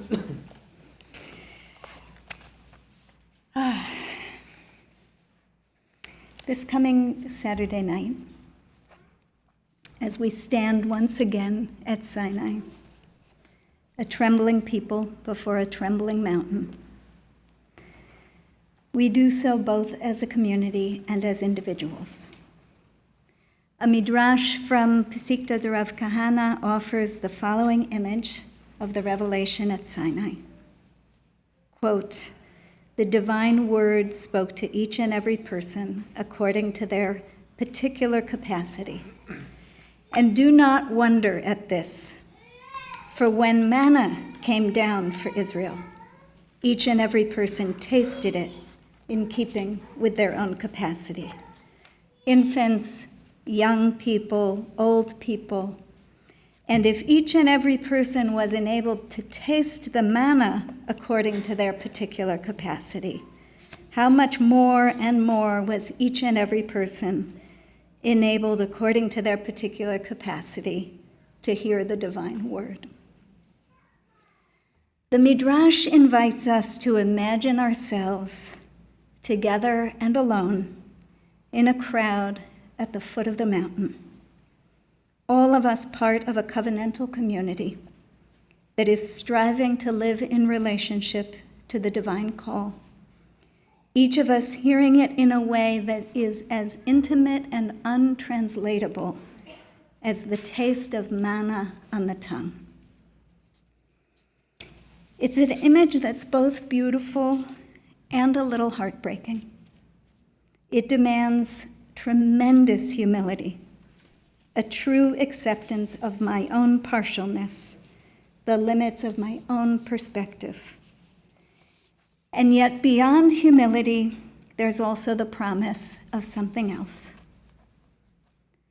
Pirkei Avot teaches, Ezehu ashir hasameach b'chelko, who is rich, the one who rejoices in his portion. The word for portion in Hebrew and English has a dual connotation.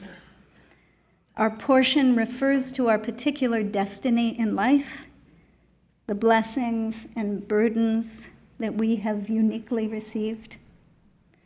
It's particular to us, and in this sense, it is by definition partial, a portion. We are only part of a much larger picture, but once we embrace this perspective, humility gives birth to the joy of purpose and belonging. It's only when we learn to befriend our own partialness that we can truly rejoice in being part of a whole that embraces and connects us all. You have been amazing models of this kind of awareness in our community, in our Beit Midrash. In a time when so many make the mistake of thinking that walking away from relationship with people who disagree with us is a show of courage, and that staying in relationship is a sign of cowardice and moral compromise.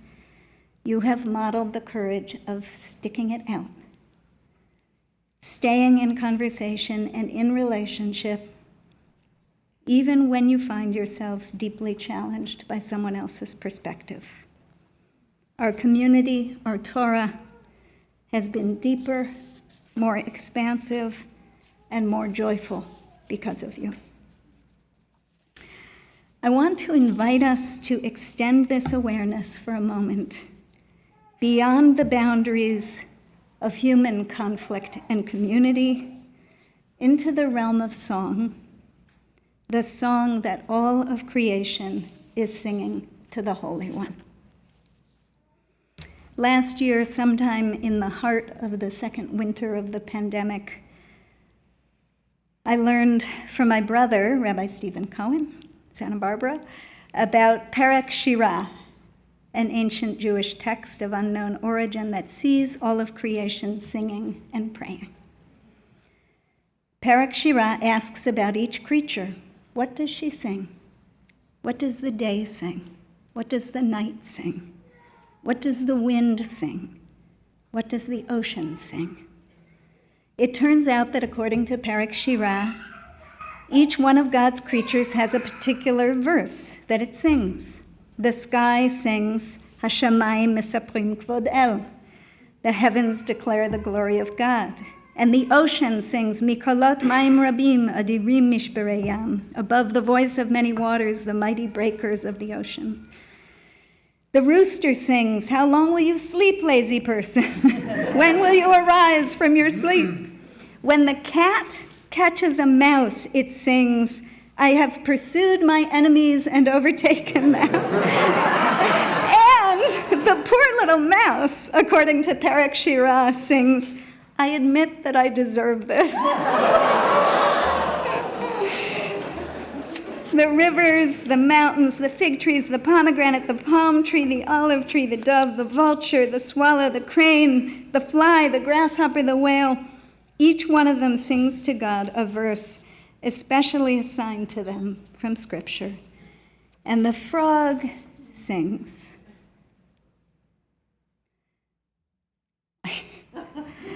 The frog sings, Baruch Shem Kavod Malchuto Leolam Va'ed. Blessed is the glory of God's kingdom forever and ever. Now I have to take a moment because it just so happens that my husband a few days ago was hiking and sent me a recording of the frogs singing Baruch Shem Kavod Malchuto.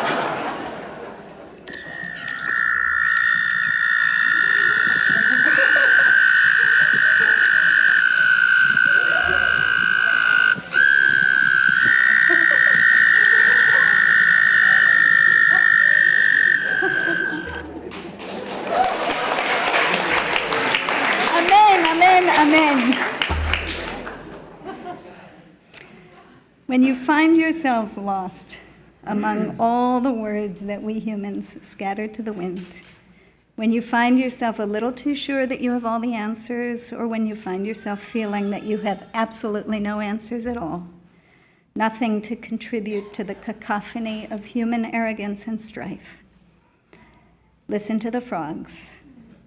Listen to them singing, Baruch Shem Kavod Malchuto Leolam Va'ed. Ezehu Ashir Hasameach B'Chelko.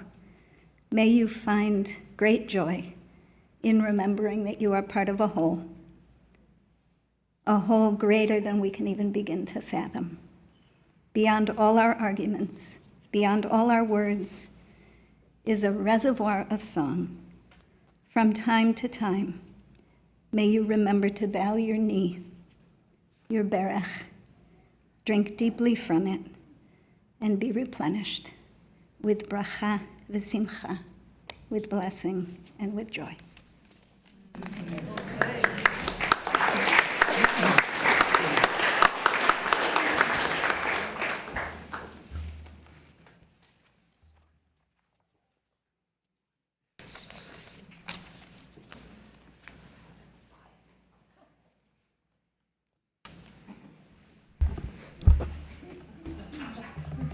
I'm just not sure what to say after frogs were played from me.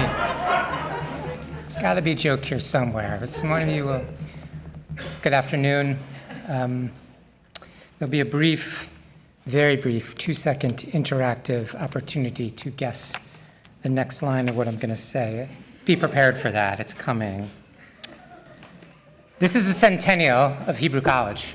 It's 100 years. And I had for me what was a great, great pleasure, which was I got to go through the notes and board minutes of the college in its early years to write the history of Hebrew College for a book that's coming out. In the early 1930s, I came across a description of the Hebrew College graduation that the president explained to the board of directors what happened at the Hebrew College graduation. And it may be that there are only a few ways to graduate people, because listen to how it was described. First to what they called take the field or come down the aisle were the musicians, followed by the faculty and the president of the institution, followed by alumni, followed by the students, followed by the graduates themselves. Does that sound familiar? There was one striking difference, though, and here's the game part of this there was one striking difference. After the students, there was one group of people that Hebrew College employed that followed the graduates. So you have a chance. Turn to the person next to you. That we no longer do this now. What group of people did Hebrew College employ that took part in graduation as the last people to walk in after the graduates themselves? You've got 2 seconds to turn to the neighbor and guess what it was.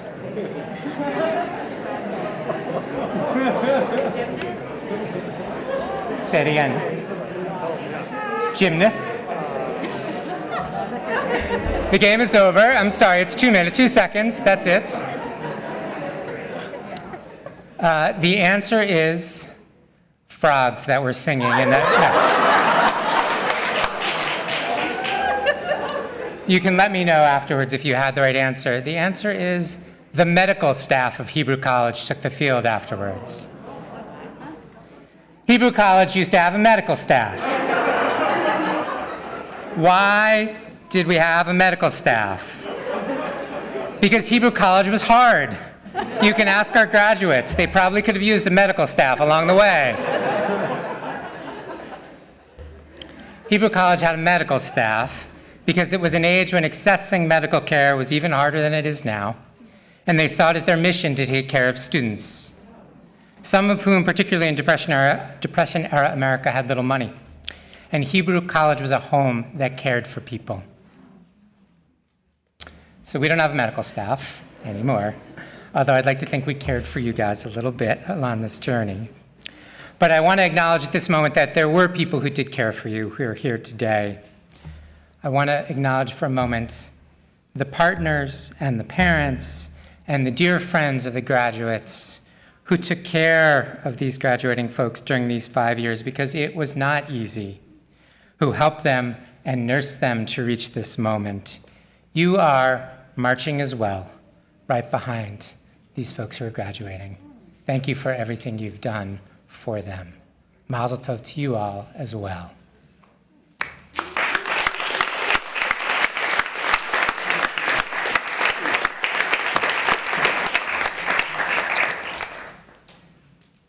We now turn to the moment in ordination where each of our graduates are going to receive a blessing from a faculty member they have asked to bless them.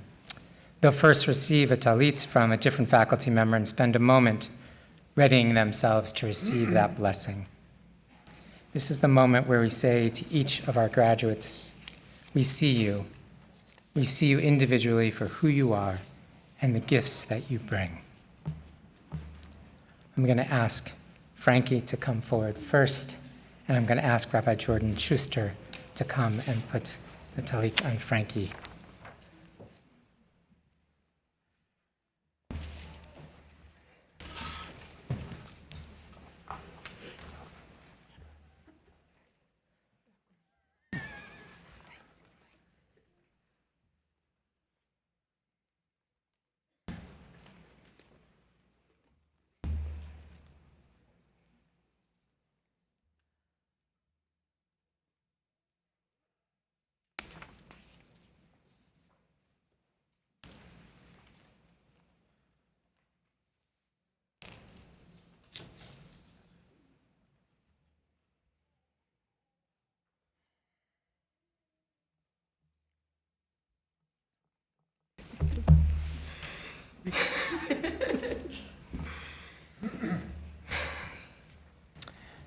Frankie, in your master's thesis, you prominently quote Rabbi B'nai Lappi from an essay called The New Rabbis.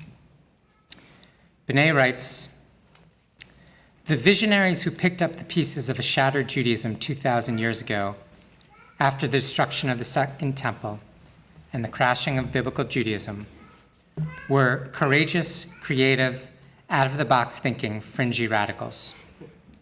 Queer, if you will. Not necessarily in the sense of sexuality or gender, but in what in being queer often makes you. Courageous, creative, out-of-the-box thinking, fringy and radical, and deeply attuned to that still small voice inside, and confident of the truth that voice is telling you, even when the whole world is telling you something else. Courageous, creative, out-of-the-box, fringy radical, deeply attuned to the still small voice."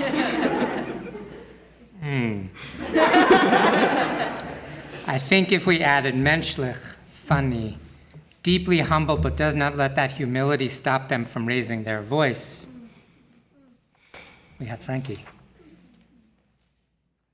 We talked about this at your closing conversation, but I have enormous trust in you, such enormous trust in you. There have been a few times during rabbinical school when I would call you because I needed to understand something students were saying or I wanted your opinion about something.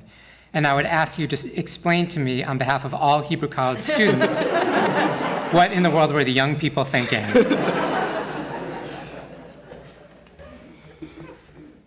What allowed me to call you was my trust in you, Frankie. I knew you would meet my questions without condescension. I knew you would meet my questions with attentive listening. And I also knew that you would have answers because you are a smart and talented teacher. In our history class together, we spent one session on immigrant Jewish life in New York City, and we looked at a group of anarchists in the late 1880s. These anarchists, Jewish anarchists, would come together on Yom Kippur every year for Schmackfell and Buffet und Reden und Deklamatia. That is, they would gather on Yom Kippur for tasty buffet, anarchist speeches, and music. We noted that one year a riot broke out when the anarchists held their ball next door to yeshiva. I presented this group with a wry note that these Jewish anarchists were so radical and beyond Judaism, but they somehow were still marking Yom Kippur. That is, you can take the anarchist out of Judaism, but maybe not the Judaism out of something like that. I said during class that I had other poetry and writings from these anarchists, if anybody wanted them. You emailed me, I think, right after class. Somehow, it was like class ended at 12, and at 12:01, I had an email from you. And I never responded because I was overwhelmed, but here we are. You remember. The name of B'nai Lappi's essay was The New Rabbis. The name of that collective of anarchists in 1887, those Jews, they called themselves the New Rabbis. By coincidence or not. You, Frankie, are a new rabbi. You're literally a new rabbi. But you are a new rabbi in the great radical Jewish tradition of new rabbis. The rabbis who rebuilt the Talmud, the anarchists who were celebrating Yom Kippur, and probably the yeshiva bochers right next to them. You are a new rabbi, deeply attuned to the still small voice. Mazel tov.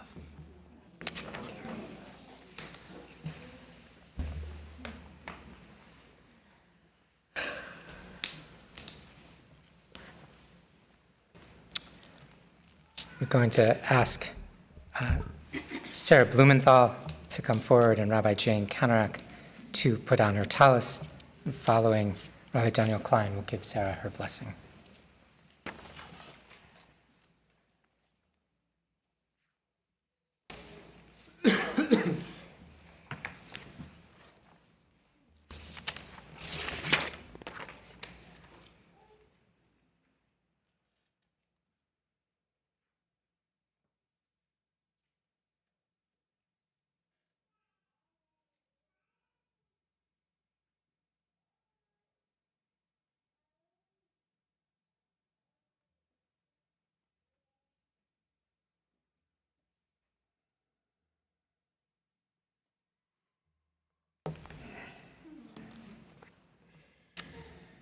Sarah, for your bracha today.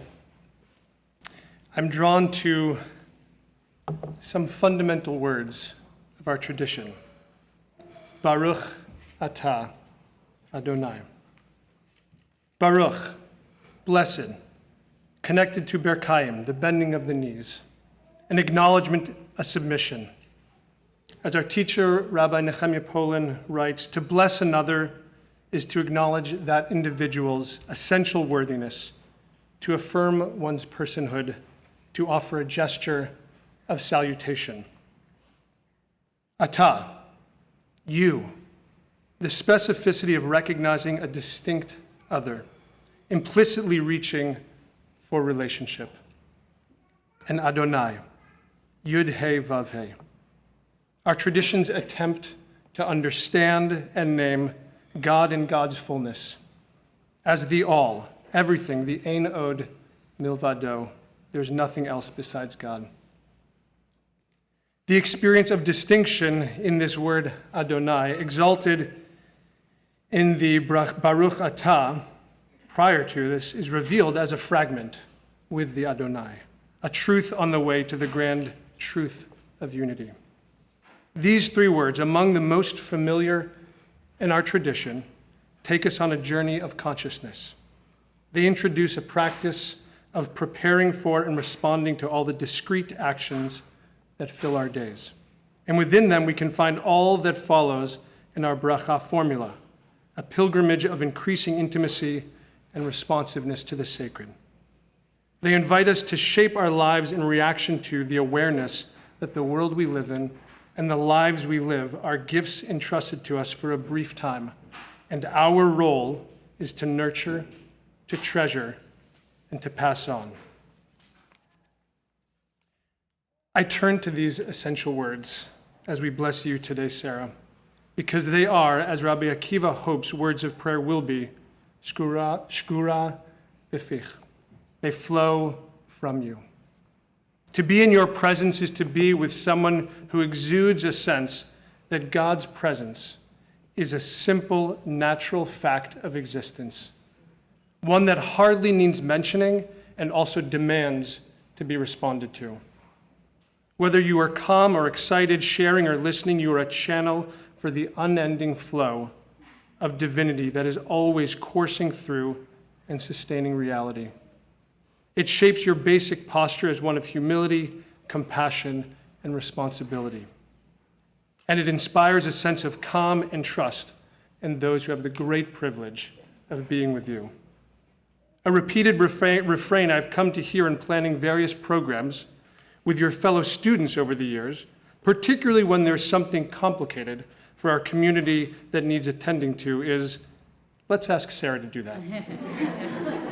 It'll be okay. Sarah's taking care of that. Don't worry, Sarah's on it. Don't worry.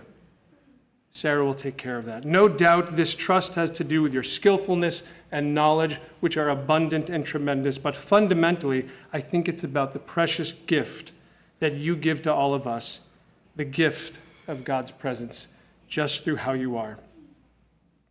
In Judaism, the spiritual leader, one of the names for them, one of the terms by which they're called, is yesod, the foundation and the channel. To be a rabbi is to be connected to the foundational elements of our tradition, to God, to holiness, and to be a channel for them.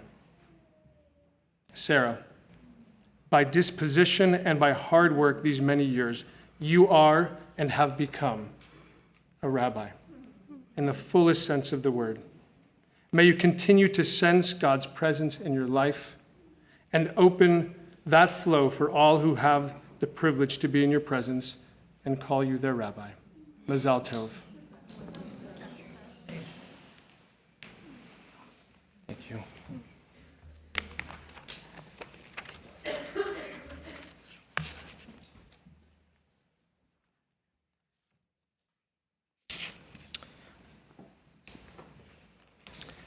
The students, the order of the blessing, we normally do alphabetical order, but I think Yael, having spent a life at W, as her last name, was hoping that if we just drew lots, then, we drew lots and she ended up as the last one anyway. But she's saved. We're going to switch the order a little bit. We're waiting for, we're just going to wait for Joey's, the in-law, his partner's parents to come. So Joey's going to go last. So if you're looking at your, okay. So we now invite Batya to come forward. And we invite Rabbi Daniel Klein to put on her talis, and we invite the president of Hebrew College, Sharon Cohen-Anisfeld, to give Batya her blessing.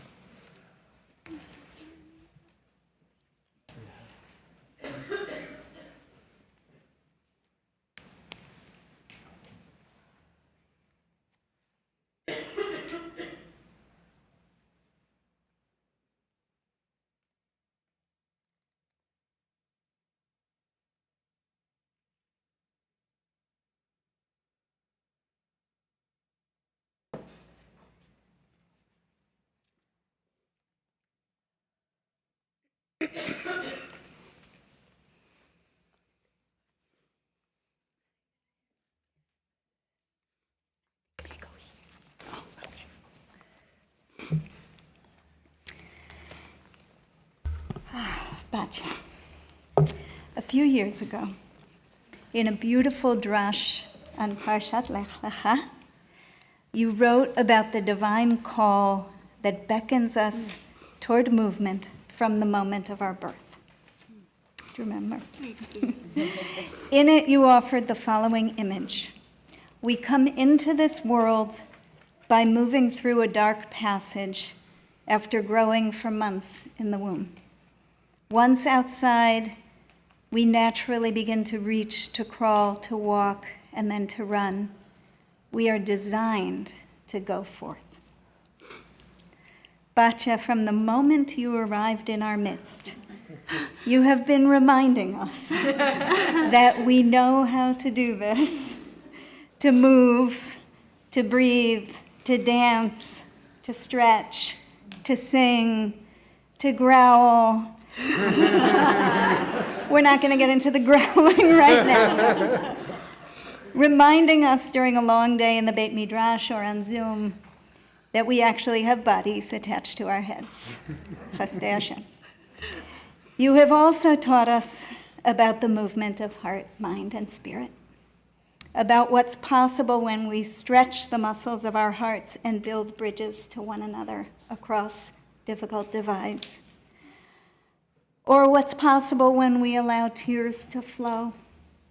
I keep thinking of Lot's wife these days, Edith, a loving witness to the destruction of all she knew, not punished for looking back, I've come to think, but paralyzed with grief, transformed into a pillar of waterless tears.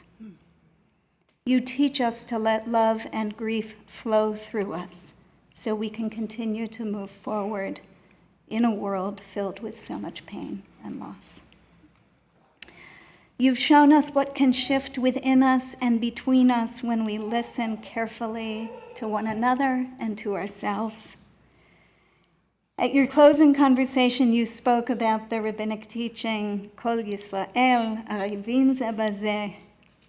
All Israel is responsible for one another. A complicated and contested teaching that you've been tempted to cast aside at times, Even Masu Habonim, but instead you took these familiar words and decided to unknow them, to hear them anew. You discovered in them an invitation to be arevim, sureties for one another, not by rescuing one another, but by reminding each other that we are secure in God's embrace. I confess, I'm still working on the part about being secure, but you got me thinking about your namesake, another Batya, who stood long ago at the water's edge and extended her own hand to save a Hebrew child. A moment of rescue, if there ever was one. But an ancient midrash teaches when she reached out, her arm miraculously extended to 60 amot. The moment her heart cracked open, the Holy One was with her. This is the strong hand and outstretched arm that brings us out of Egypt. When we understand that we are arivim ze bazeh, bound together in the embrace of the one who holds us all. It is up to us, but it is not all up to us. And knowing we are held, we are capable of more than we imagine. Batya, איך שאת רוקדת, גם הכוכבים רוקדים איתך. I couldn't resist. When you dance, may you feel the stars dancing with you. And from this and every place where you go forth, may you hear God's voice calling to you. Lechi lach vehi bracha. Go forth, you are and will be a blessing.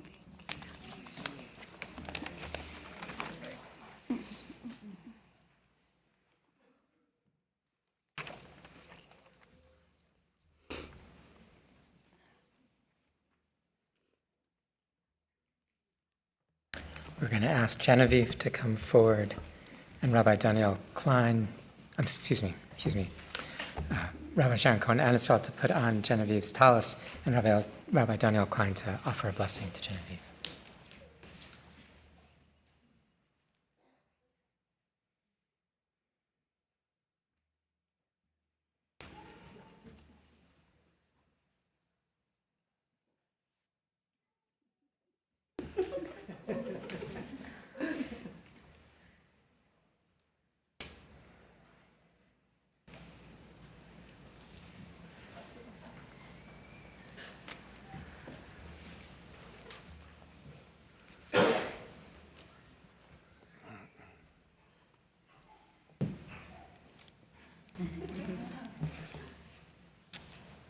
Genevieve, you wrote recently that as a child, you took great comfort in looking at the image of a large lavender spiral in a mural your mom had painted. I'm sorry, I didn't ask you permission to share this. I hope this... Just go with me. It's going to be great. It's going to be great. When asked what you were doing, you responded, and this is amazing, I'm watching God. Such a sweet and fitting image of young Genevieve. And I'm particularly drawn to a magnificent, mysterious detail you added in this writing, this reflection. The mural was hanging, you wrote, above a large floor-to-ceiling bookshelf in your house. I'm surely misunderstanding the actual arrangement, yet I think what I'm imagining is somehow entirely accurate, that in a non-existent space, above a bookshelf that touched the ceiling, you could see God swirling about. It's perfect. This capacity that you had as a child is a quality you give to yourself and the world as an adult. To be with you is to receive the gift of spaciousness, even when we think all the space is taken up. In our conversations over the years, I've witnessed you calmly yet insistently, instinctively yet with discipline, ask over and over again, how do I trust God in this challenging experience?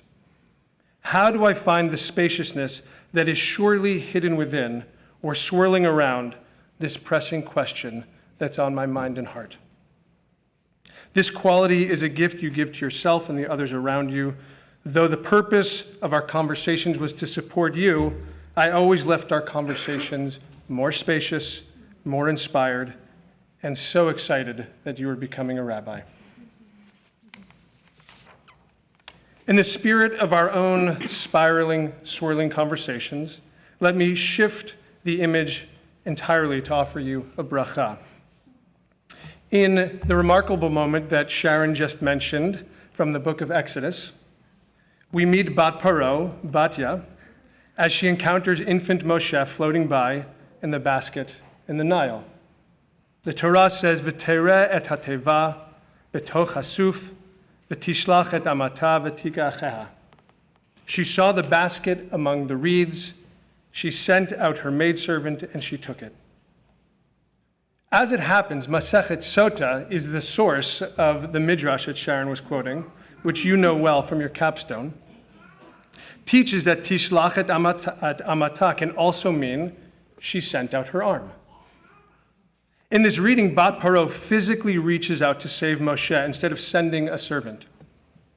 But this could be no ordinary extension of the arm because Moshe was not within arm's reach. To grasp the basket, says the Talmud, Bat Paro's arm had to extend miraculously beyond what physically seemed possible. And what I love about this image is that to do so, her arm had to become simultaneously flexible and malleable, as well as firm and strong.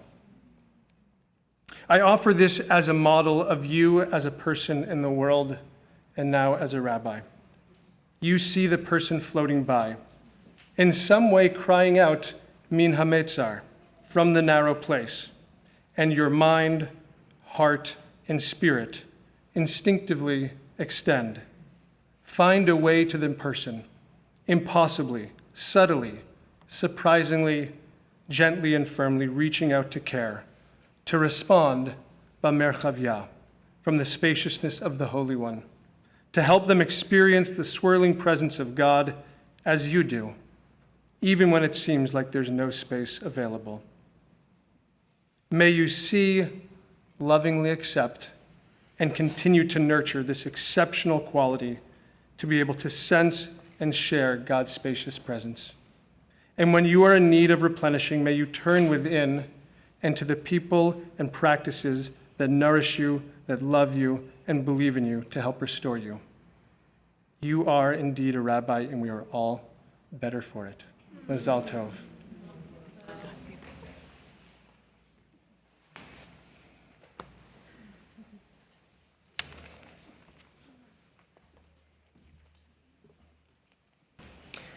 We're going to ask Stephanie Kennedy, who I think is our first graduate from Australia. Yes? Our first Australian, yes?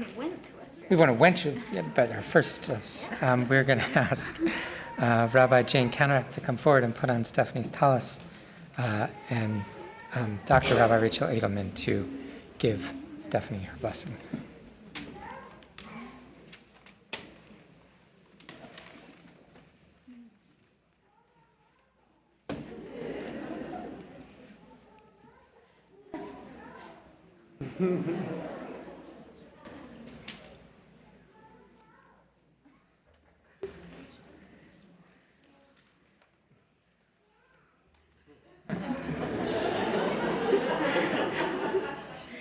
I love the commentary. It's like, hello. Stephanie, over the years, you have come to my office with your questions and with your tears. I don't think I made you cry. I hope I didn't make you cry. The crying was inadvertent. Or perhaps not. As I have learned, you deliberately chose an approach to learning that embraced vulnerability. Behind the self-deprecating humor and honesty, there is a strategy. Quoting Brené Brown, you said, "If we can share our story with someone who responds with empathy and understanding, shame can't survive." So you came to each of us, your teachers, with your struggles, and trusted us to support you. That has been a great gift. Over the years, you have overcome your shame and grown as a learner by embracing your so-called disability, dyslexia. With resilience and persistence, you turned it into your greatest asset and wrote a capstone on how people with dyslexia can best learn Talmud.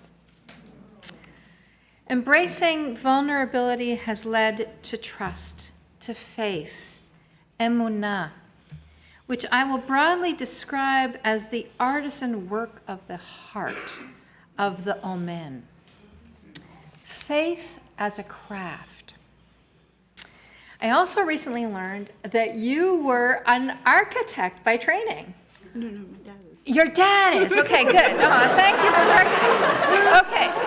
Nevertheless, I want to hold up the image. Okay. Betzalel, the great architect of the tabernacle, the omen of the Mishkan, serves as a role model for this heart work, chokhmat lev.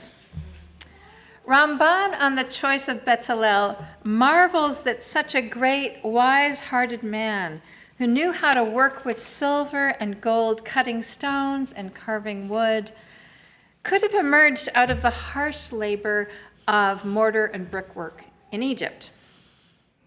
What is the nature of his unique gift?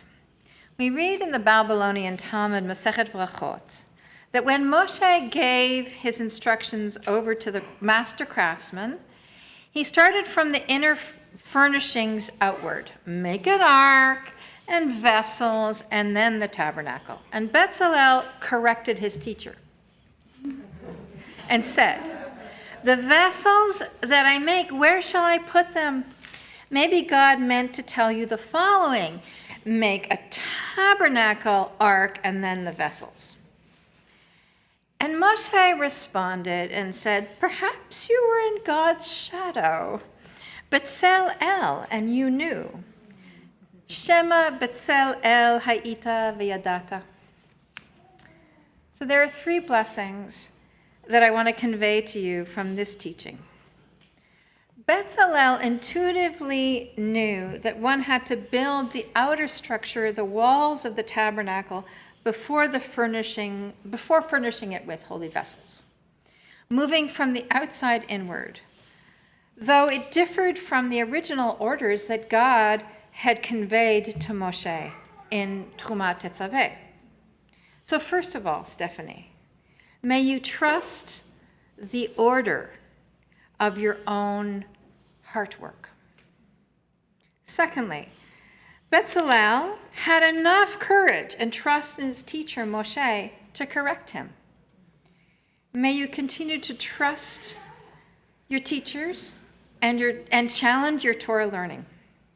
Finally, Moshe declared that Betzalel, in his unique interpretation, must have stood in the shadow of God, Betzalel. The great artisan was not a mimic or a mirror, lo b'tselem, not a rote learner, but rather interpreted and made the Torah his own. May you teach many students who will stand in the shade of your light, and in trusting them, cast shadows and light of their own.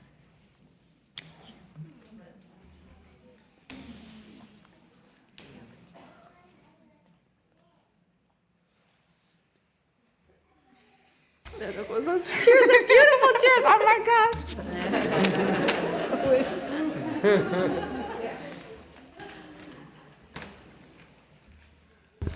We're going to ask David Jocelyn to come forward. Rabbi Alan Lehman to put on David's tallis, and Rabbi Nehemiah Poland to offer a blessing for David.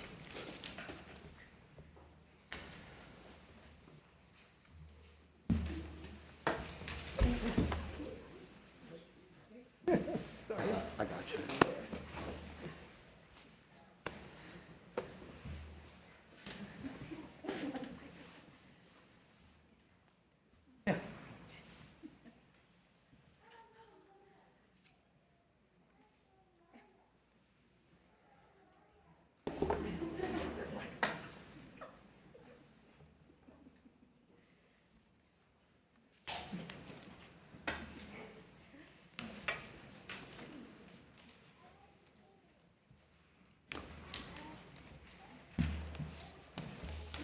Lord David.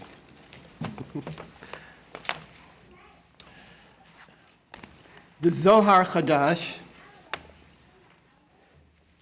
has a striking interpretation of Ruth 1:19. Vatelachna shtehem ad bo'ana beit lachem. So the two of them journeyed together until they reached Bethlehem. The two, of course, are Naomi and Ruth. Naomi being the mother-in-law whose tragic losses are reversed by Ruth's chesed, kindness, love, and faithfulness. In the imaginative exegesis of the Zohar, the Hebrew word shtehem, the two of them, is read as shtehehim, the two Hebrew letters hey.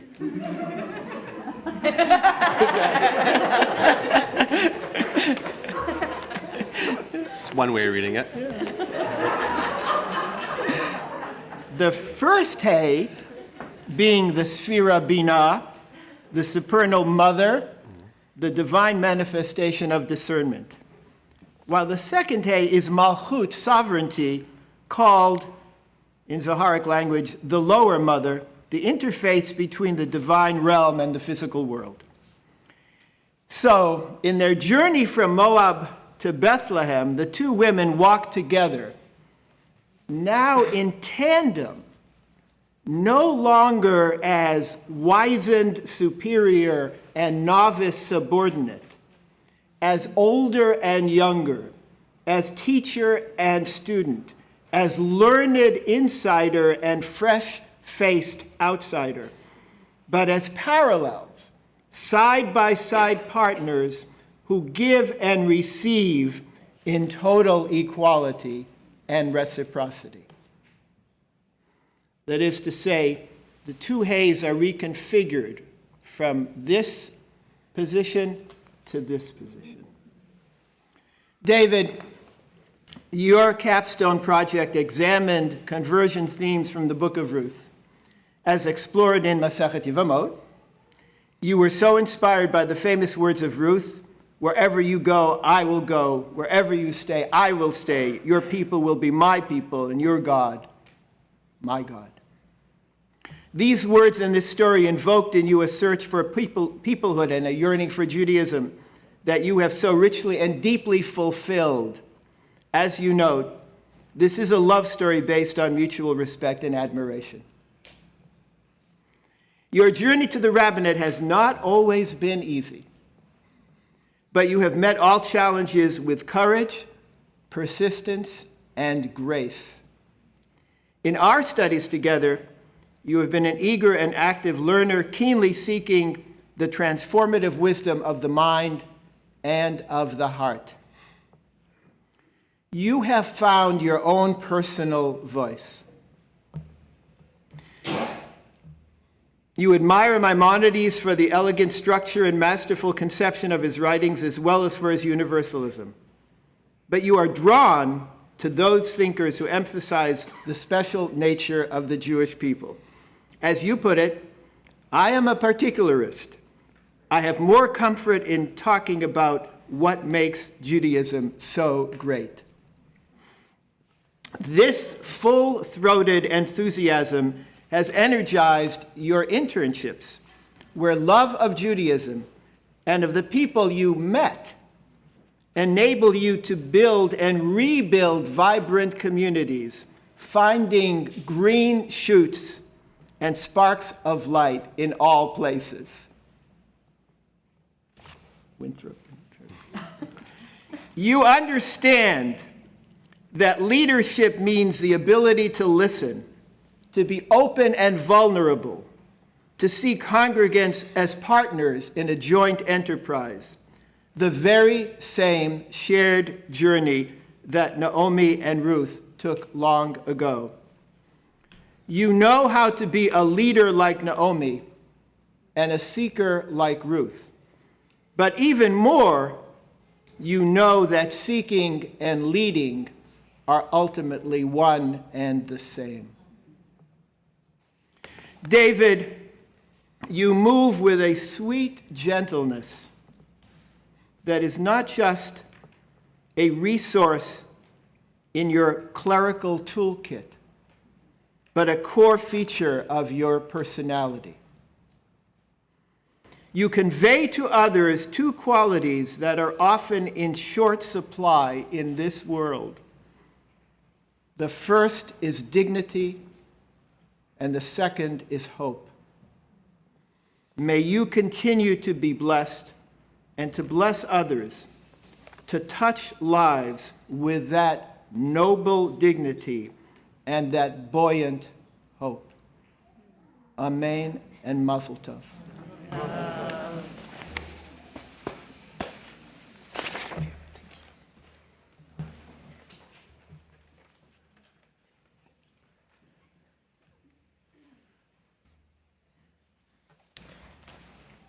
going to ask Julia Fleischman to come forward.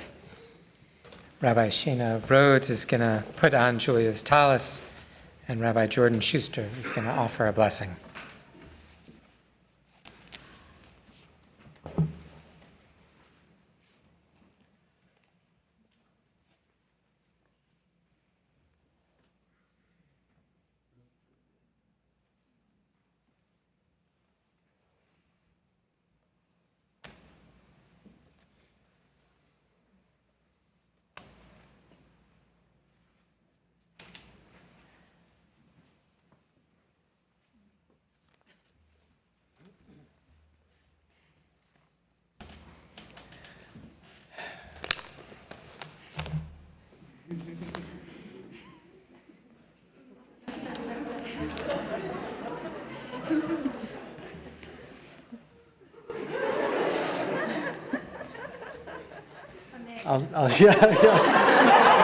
Mazel tov.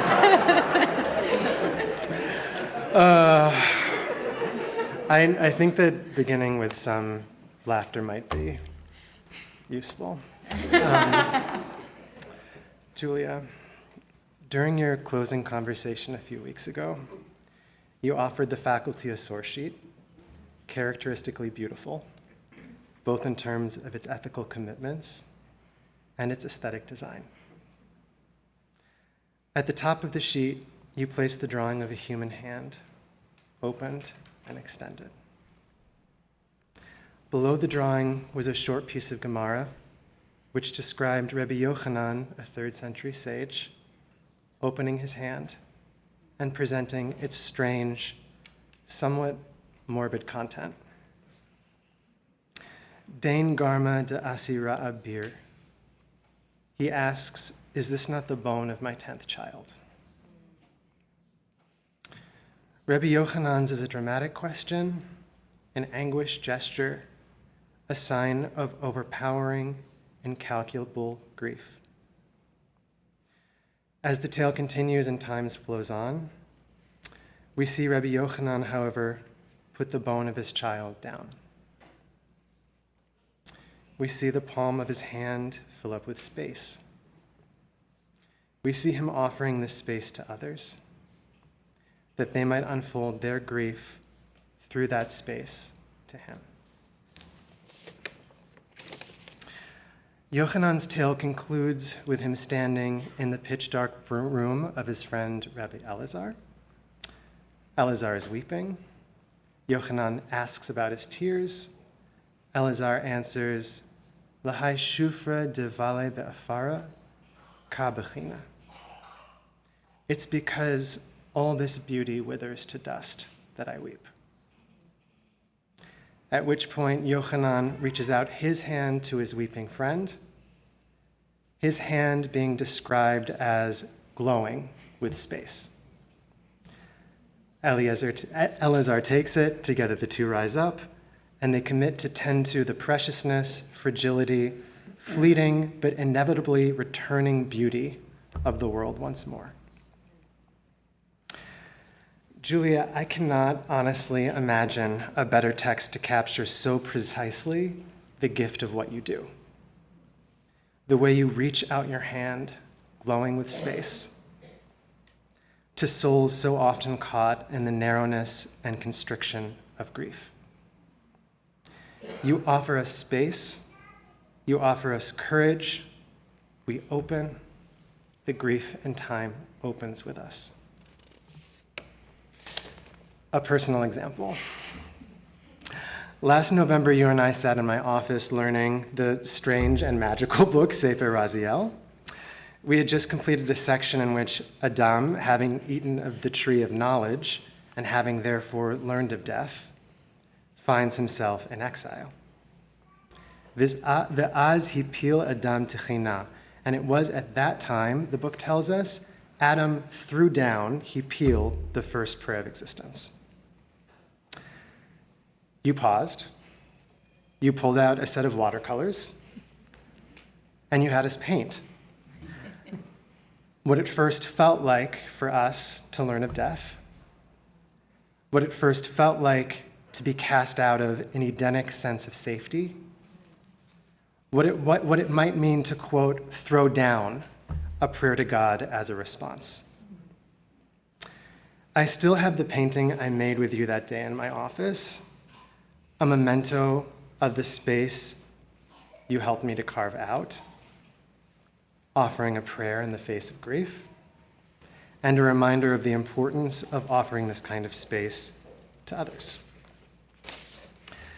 Aviva Zornberg writes, "The definition of a sanctuary is the space at its center." Julia, you are a builder of sanctuary, precisely because you know that at the core of all things, there is an absence, an emptiness, but a boundlessly beautiful potential that must be tended to. As you continue to open this space to others, may you never forget the friends, the colleagues, the teachers, the architect ancestors, in the hollow of whose hands you are also held. May you receive the space they offer you. Within that space, may you continue to build sanctuaries for us.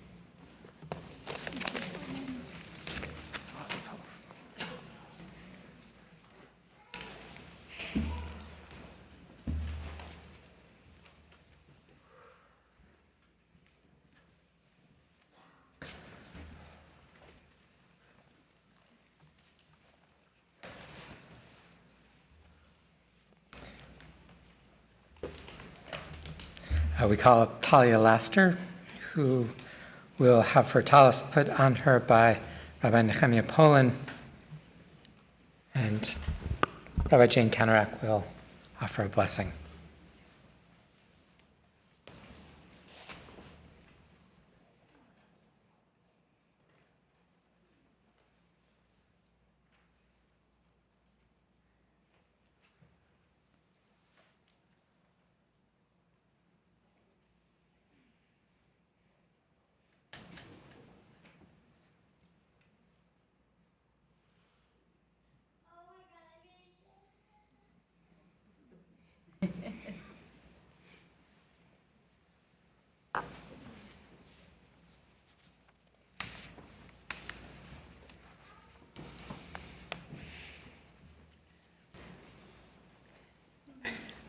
Talia, in your closing conversation, you taught us a midrash from the Talmud about Torah, the fetus, and the birth of a baby.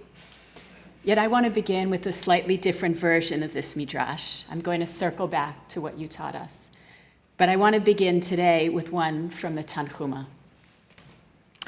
According to the Tanhuma, while a fetus is in her mother's womb, the Holy Blessed One commands that fetus what she is allowed to eat and what is forbidden, which animals are permitted and which animals are forbidden. It's a lot of fun to be in the mother's womb. It's not Mozart or anything like that. And it is only, the Tanhuma teaches us, when the fetus accepts upon herself all of the mitzvot in the Torah that she is born. That's the secret of how to go into labor.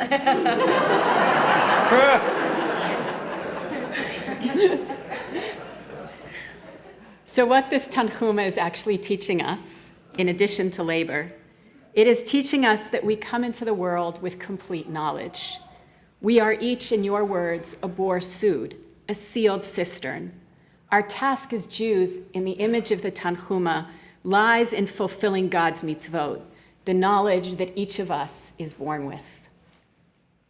But the version of the Midrash that you taught us from the Bavli presents a very different picture of what it means to be Jewish, and even more, what it means to be human.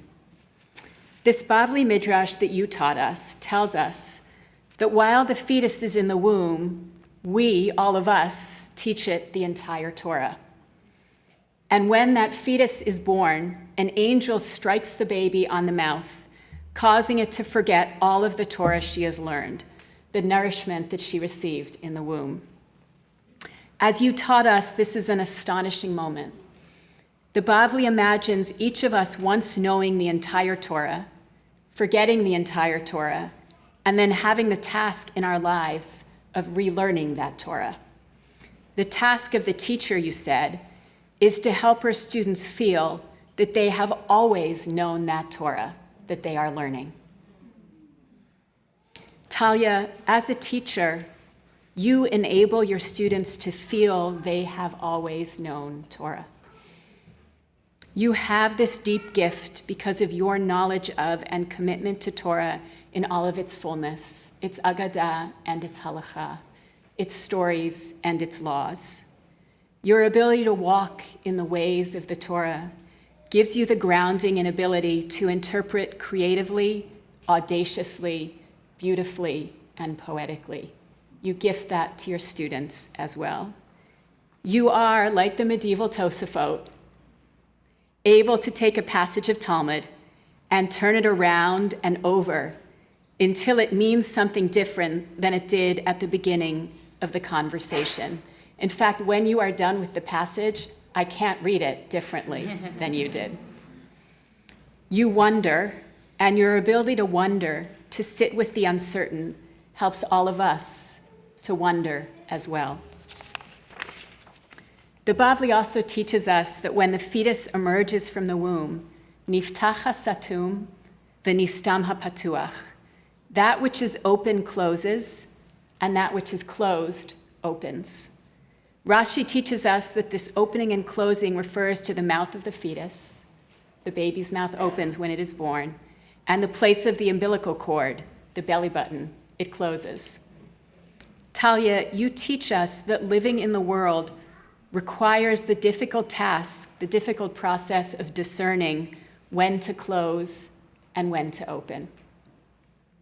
You teach us about closing and opening through the sweetness of your voice in tefillah, through your reading of a difficult Rishon, a medieval interpreter of Talmud, through your questioning, and through your listening. As you go out as a rabbi, as our teacher, my blessing for you is that you trust the knowledge of mitzvot that you carry with you from the womb and from infancy, and the Torah that you rediscover. May you be blessed to teach each of us to open and to close, to wonder and to wander, and to reveal the Torah that we already know. Mazel tov.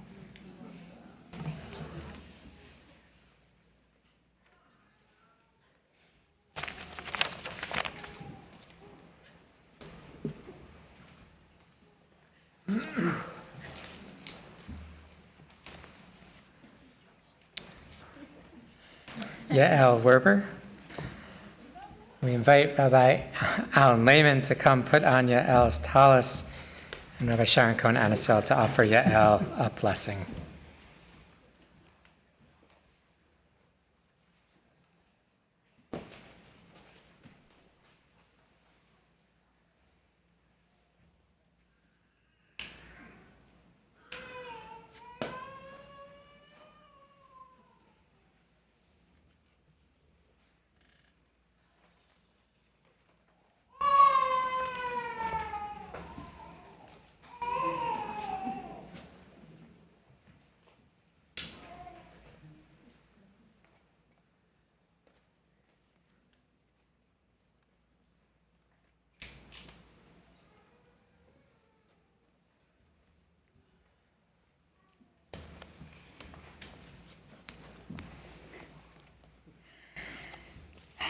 Yeah.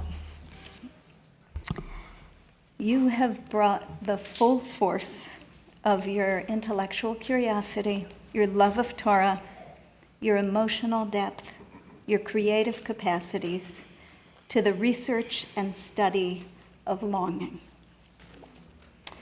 You have taught us more Hebrew words for crying out than we knew existed, or than I knew existed. You've created a liturgy of longing, language with which to sanctify your own longings and ours. Part of what makes you such an exquisite reader and teacher of Torah is that you do not hold the text at a distance. And so you've taken us with you on journeys to places where our ancestors cried out. From Mount Moriah to the shores of the Red Sea, to the edge of the Promised Land, from Gilgal to Mitzpeh to Mount Carmel, from the belly of the fish to the bottom of the pit, from Jerusalem to every piece of holy ground that has been watered by tears of longing. We have stood there side by side with our ancestors. We have stood there side by side with each other and with you. As I reflected on the experience of learning with you and from you, I thought, there it is. This is what you do with courage and kindness and grace. This is the way you inhabit a room. It's the way you inhabit the Beit Midrash. You stand alongside, making room for presence in longing and for longing in presence. This has been a gift for all of us, and it will be a profound gift that you bring to your congregants and colleagues at Congregation Beit Simchat Torah in New York. This paradox of presence and longing is at the heart of the verse that you chose for the program today, for your vision statement from Psalm 23. Vishavti beveit Adonai leorech yamim. I shall dwell in the house of Adonai for many years, many long years. The verse begins with Vishavti. I shall dwell, I shall sit. The rabbis are generally wary of this word. A midrash from Breshit Rabbah teaches that everywhere you find the word Vayeshev at the beginning of a story, it's a sign of trouble. The way the Vav, that initial Vav, should be read is Vai, as in Oive. What's the connection between trouble and sitting still? I think complacency, the fear of complacency, the absence or perhaps the denial of longing. This is precisely what's so important about your capacity to be fully present without flattening the experience of longing. In the house of Adonai, which is to say, anywhere and everywhere, God knows the secret yearnings of the human heart. And in your beautiful reading, you meet the Kadosh Baruch Hu there and promise, okay, I'm sitting right here, and whatever happens, I'm not leaving. I love the way the next verse of the psalm responds to your reading, the way it meets you in the house of Adonai and says, look, turn around. Ach tov v'chesed yirdufuni kol yemei chayai. Only goodness and mercy will follow me, will run after me all the days of my life. Of course, we were here all along, and goodness and mercy are right here too.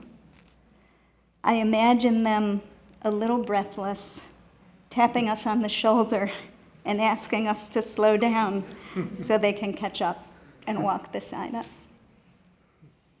Wherever you go, may you hear the Kadosh Baruch Hu whispering back to you, Ki ehiyeh imach. I'm not leaving either.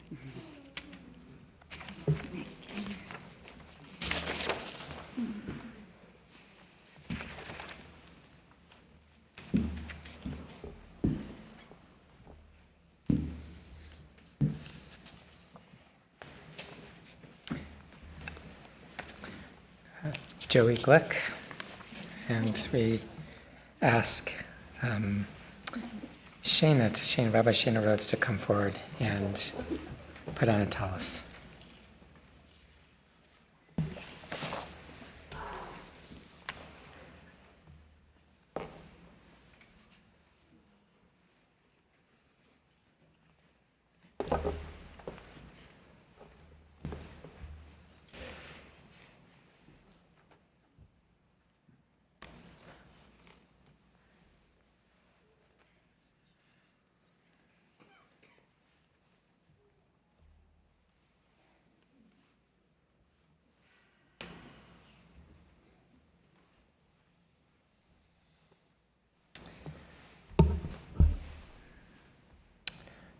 About 3-4 months ago, your future employer, your future boss, Rabbi Ariel Rosenberg, called me.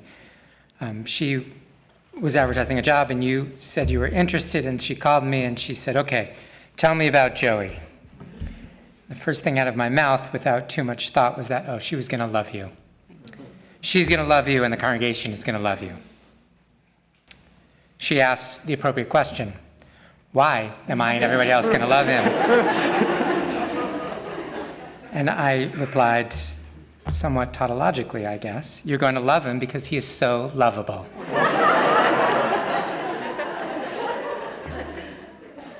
She asked for more. I said, you were kind and funny and willing to learn, but then I got worried she was going to think you were too sweet, so I added, you had real gravitas and thoughtfulness. Because you are all of those things in a humble harmony. And your teacher, Alan Lehman, said it perfectly at your closing conversation. He said, you are the most playful and serious person that I know. I read again the Devar Torah you gave a few years ago at Hebrew College about Rachel, which was so amazing.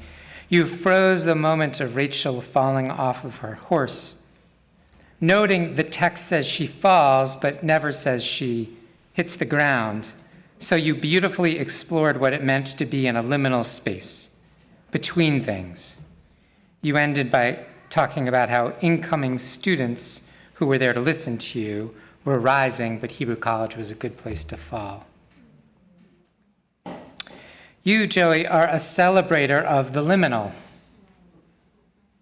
a celebrator of portals between, interested in potentiality. It seems no wonder to me your partner is a midwife, a professional of liminality, as it were. You sent me a paper you had written about your attempt to understand your own family history. You did it by exploring the small cemetery where your relatives are buried. Now, some people might have, I don't know, maybe gone on Ancestry.com or done some internet research, but you went deep into the nature of small cemeteries. As a fellow devotee of a nice cemetery, I think I understood. Cemeteries are liminal places.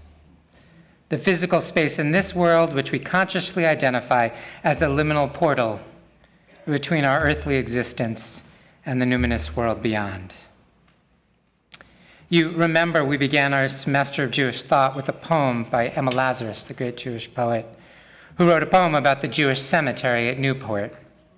She ends by writing, "Take off your shoes as by the burning bush for the mystery of death and God."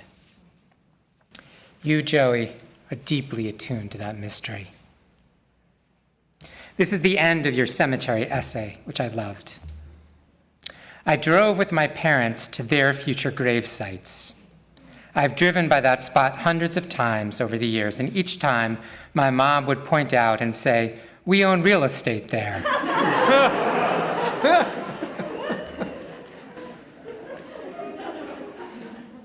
Eventually, we found my parents' spot, watched the sunset, and drove home, stopping en route to pick up our sushi order. The essay, of course, ends this way. It's kind and playful, but also serious and thoughtful. Attuned to the liminal, of course, we have an image of sunset, the liminal time of day. And within that liminal space, Joey, lies the deep mystery of becoming. which you find so fascinating and are so attuned to. Mazel tov.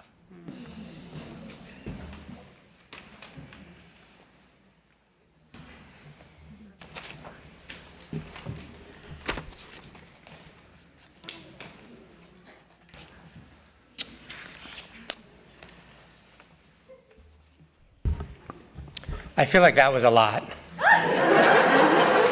It's the whole thing.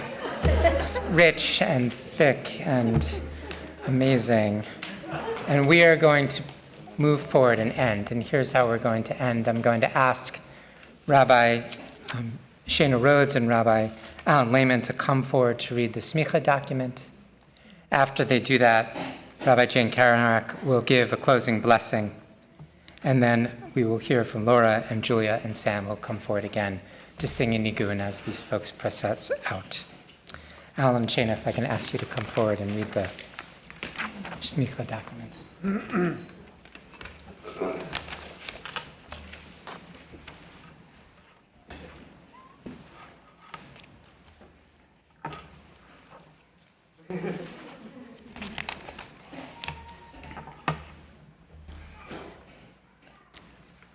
We'll share a moment of silence.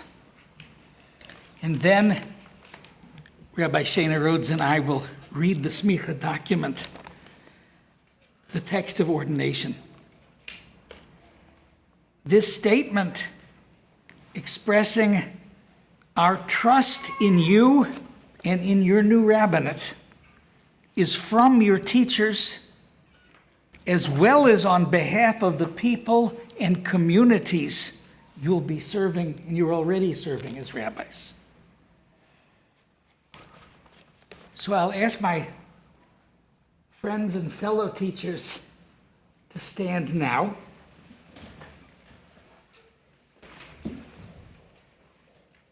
When we come to the last section, Shane is going to ask everyone to stand as they're able to join together in ordaining you. But let's share this moment in silence.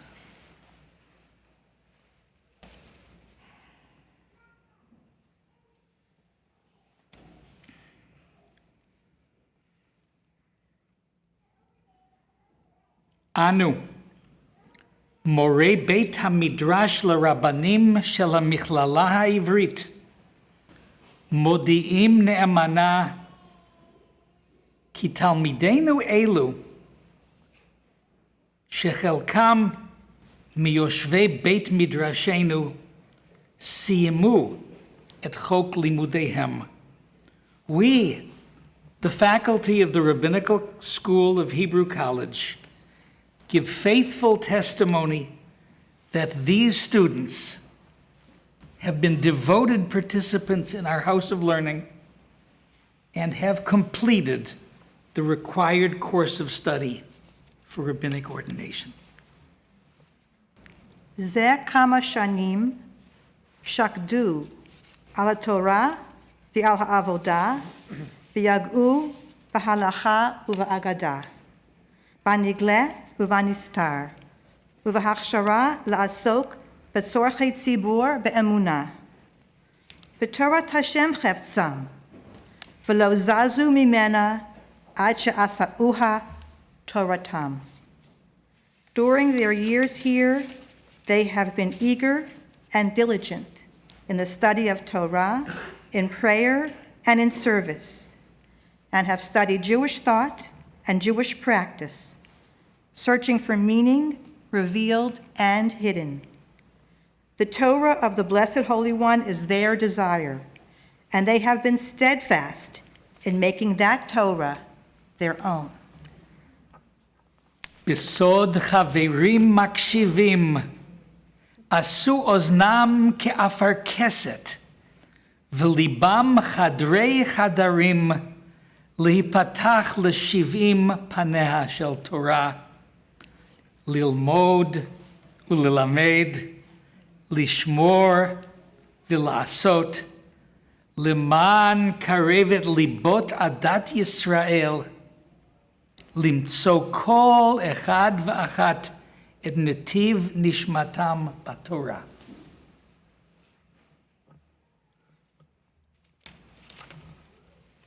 Amid a circle of listening companions, they have opened heart and ear to the 70 facets of Torah, to study and to teach, to keep and to fulfill, to draw the hearts of Israel near so that each individual might find their own path in Torah.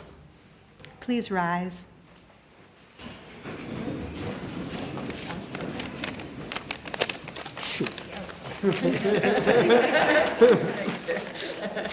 Ve'al kain, Chacham yitkaru, v'Rabbi yitkaru, umilenu et yadam, loseit et misrat harabanut al shechmam, u'ri'inum nechonim u'muchanim, la'amod kol echad va'achat, lifnei ha'eda asher tivchar bam. V'kahalei adatam aleihem yismochu, kasher samachnu anu, v'aleihem tovo v'yirkat tov. Kol min dain samochu lana. Therefore, they shall each be called rabbi.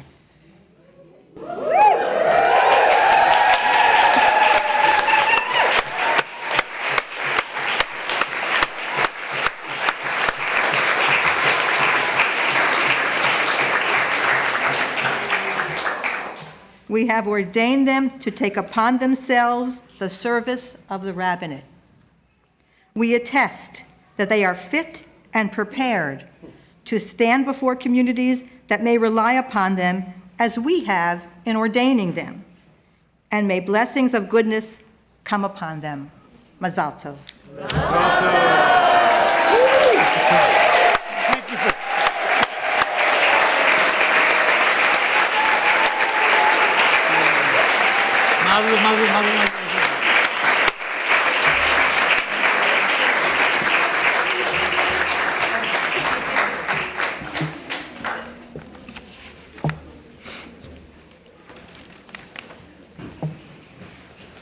I was going to say you stand here, but I'm going to change that right now to you sit here.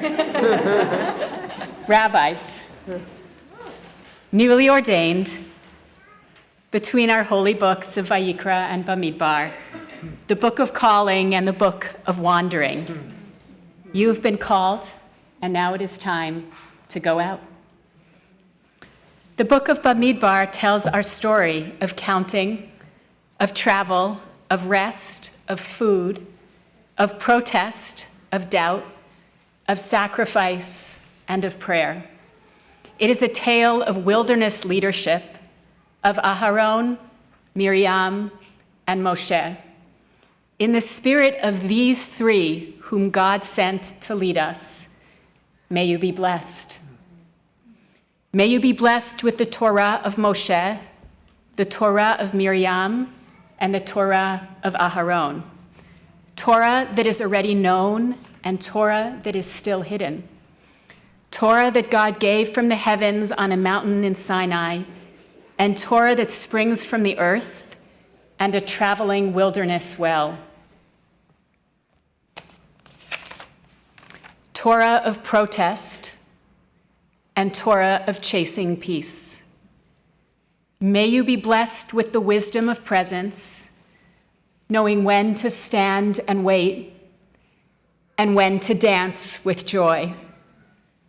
May you be blessed with the clarity to see what has already been revealed, and the insight to birth what has not yet been born. May you be blessed to become reminders of the old and the new, of empathy and loving kindness, and of justice in a world where hearts and eyes have gone astray. May you be blessed to count a community, leaders, listeners, boundary crossers, insiders, outsiders, speakers, followers, and friends. May you be blessed with the humility of Torat Moshe, the attentiveness of Torat Aharon, and the courage of Torat Miriam. May you all be blessed as you go out to lead us all. Ken Yehi Ratzon, and let us say, Amen.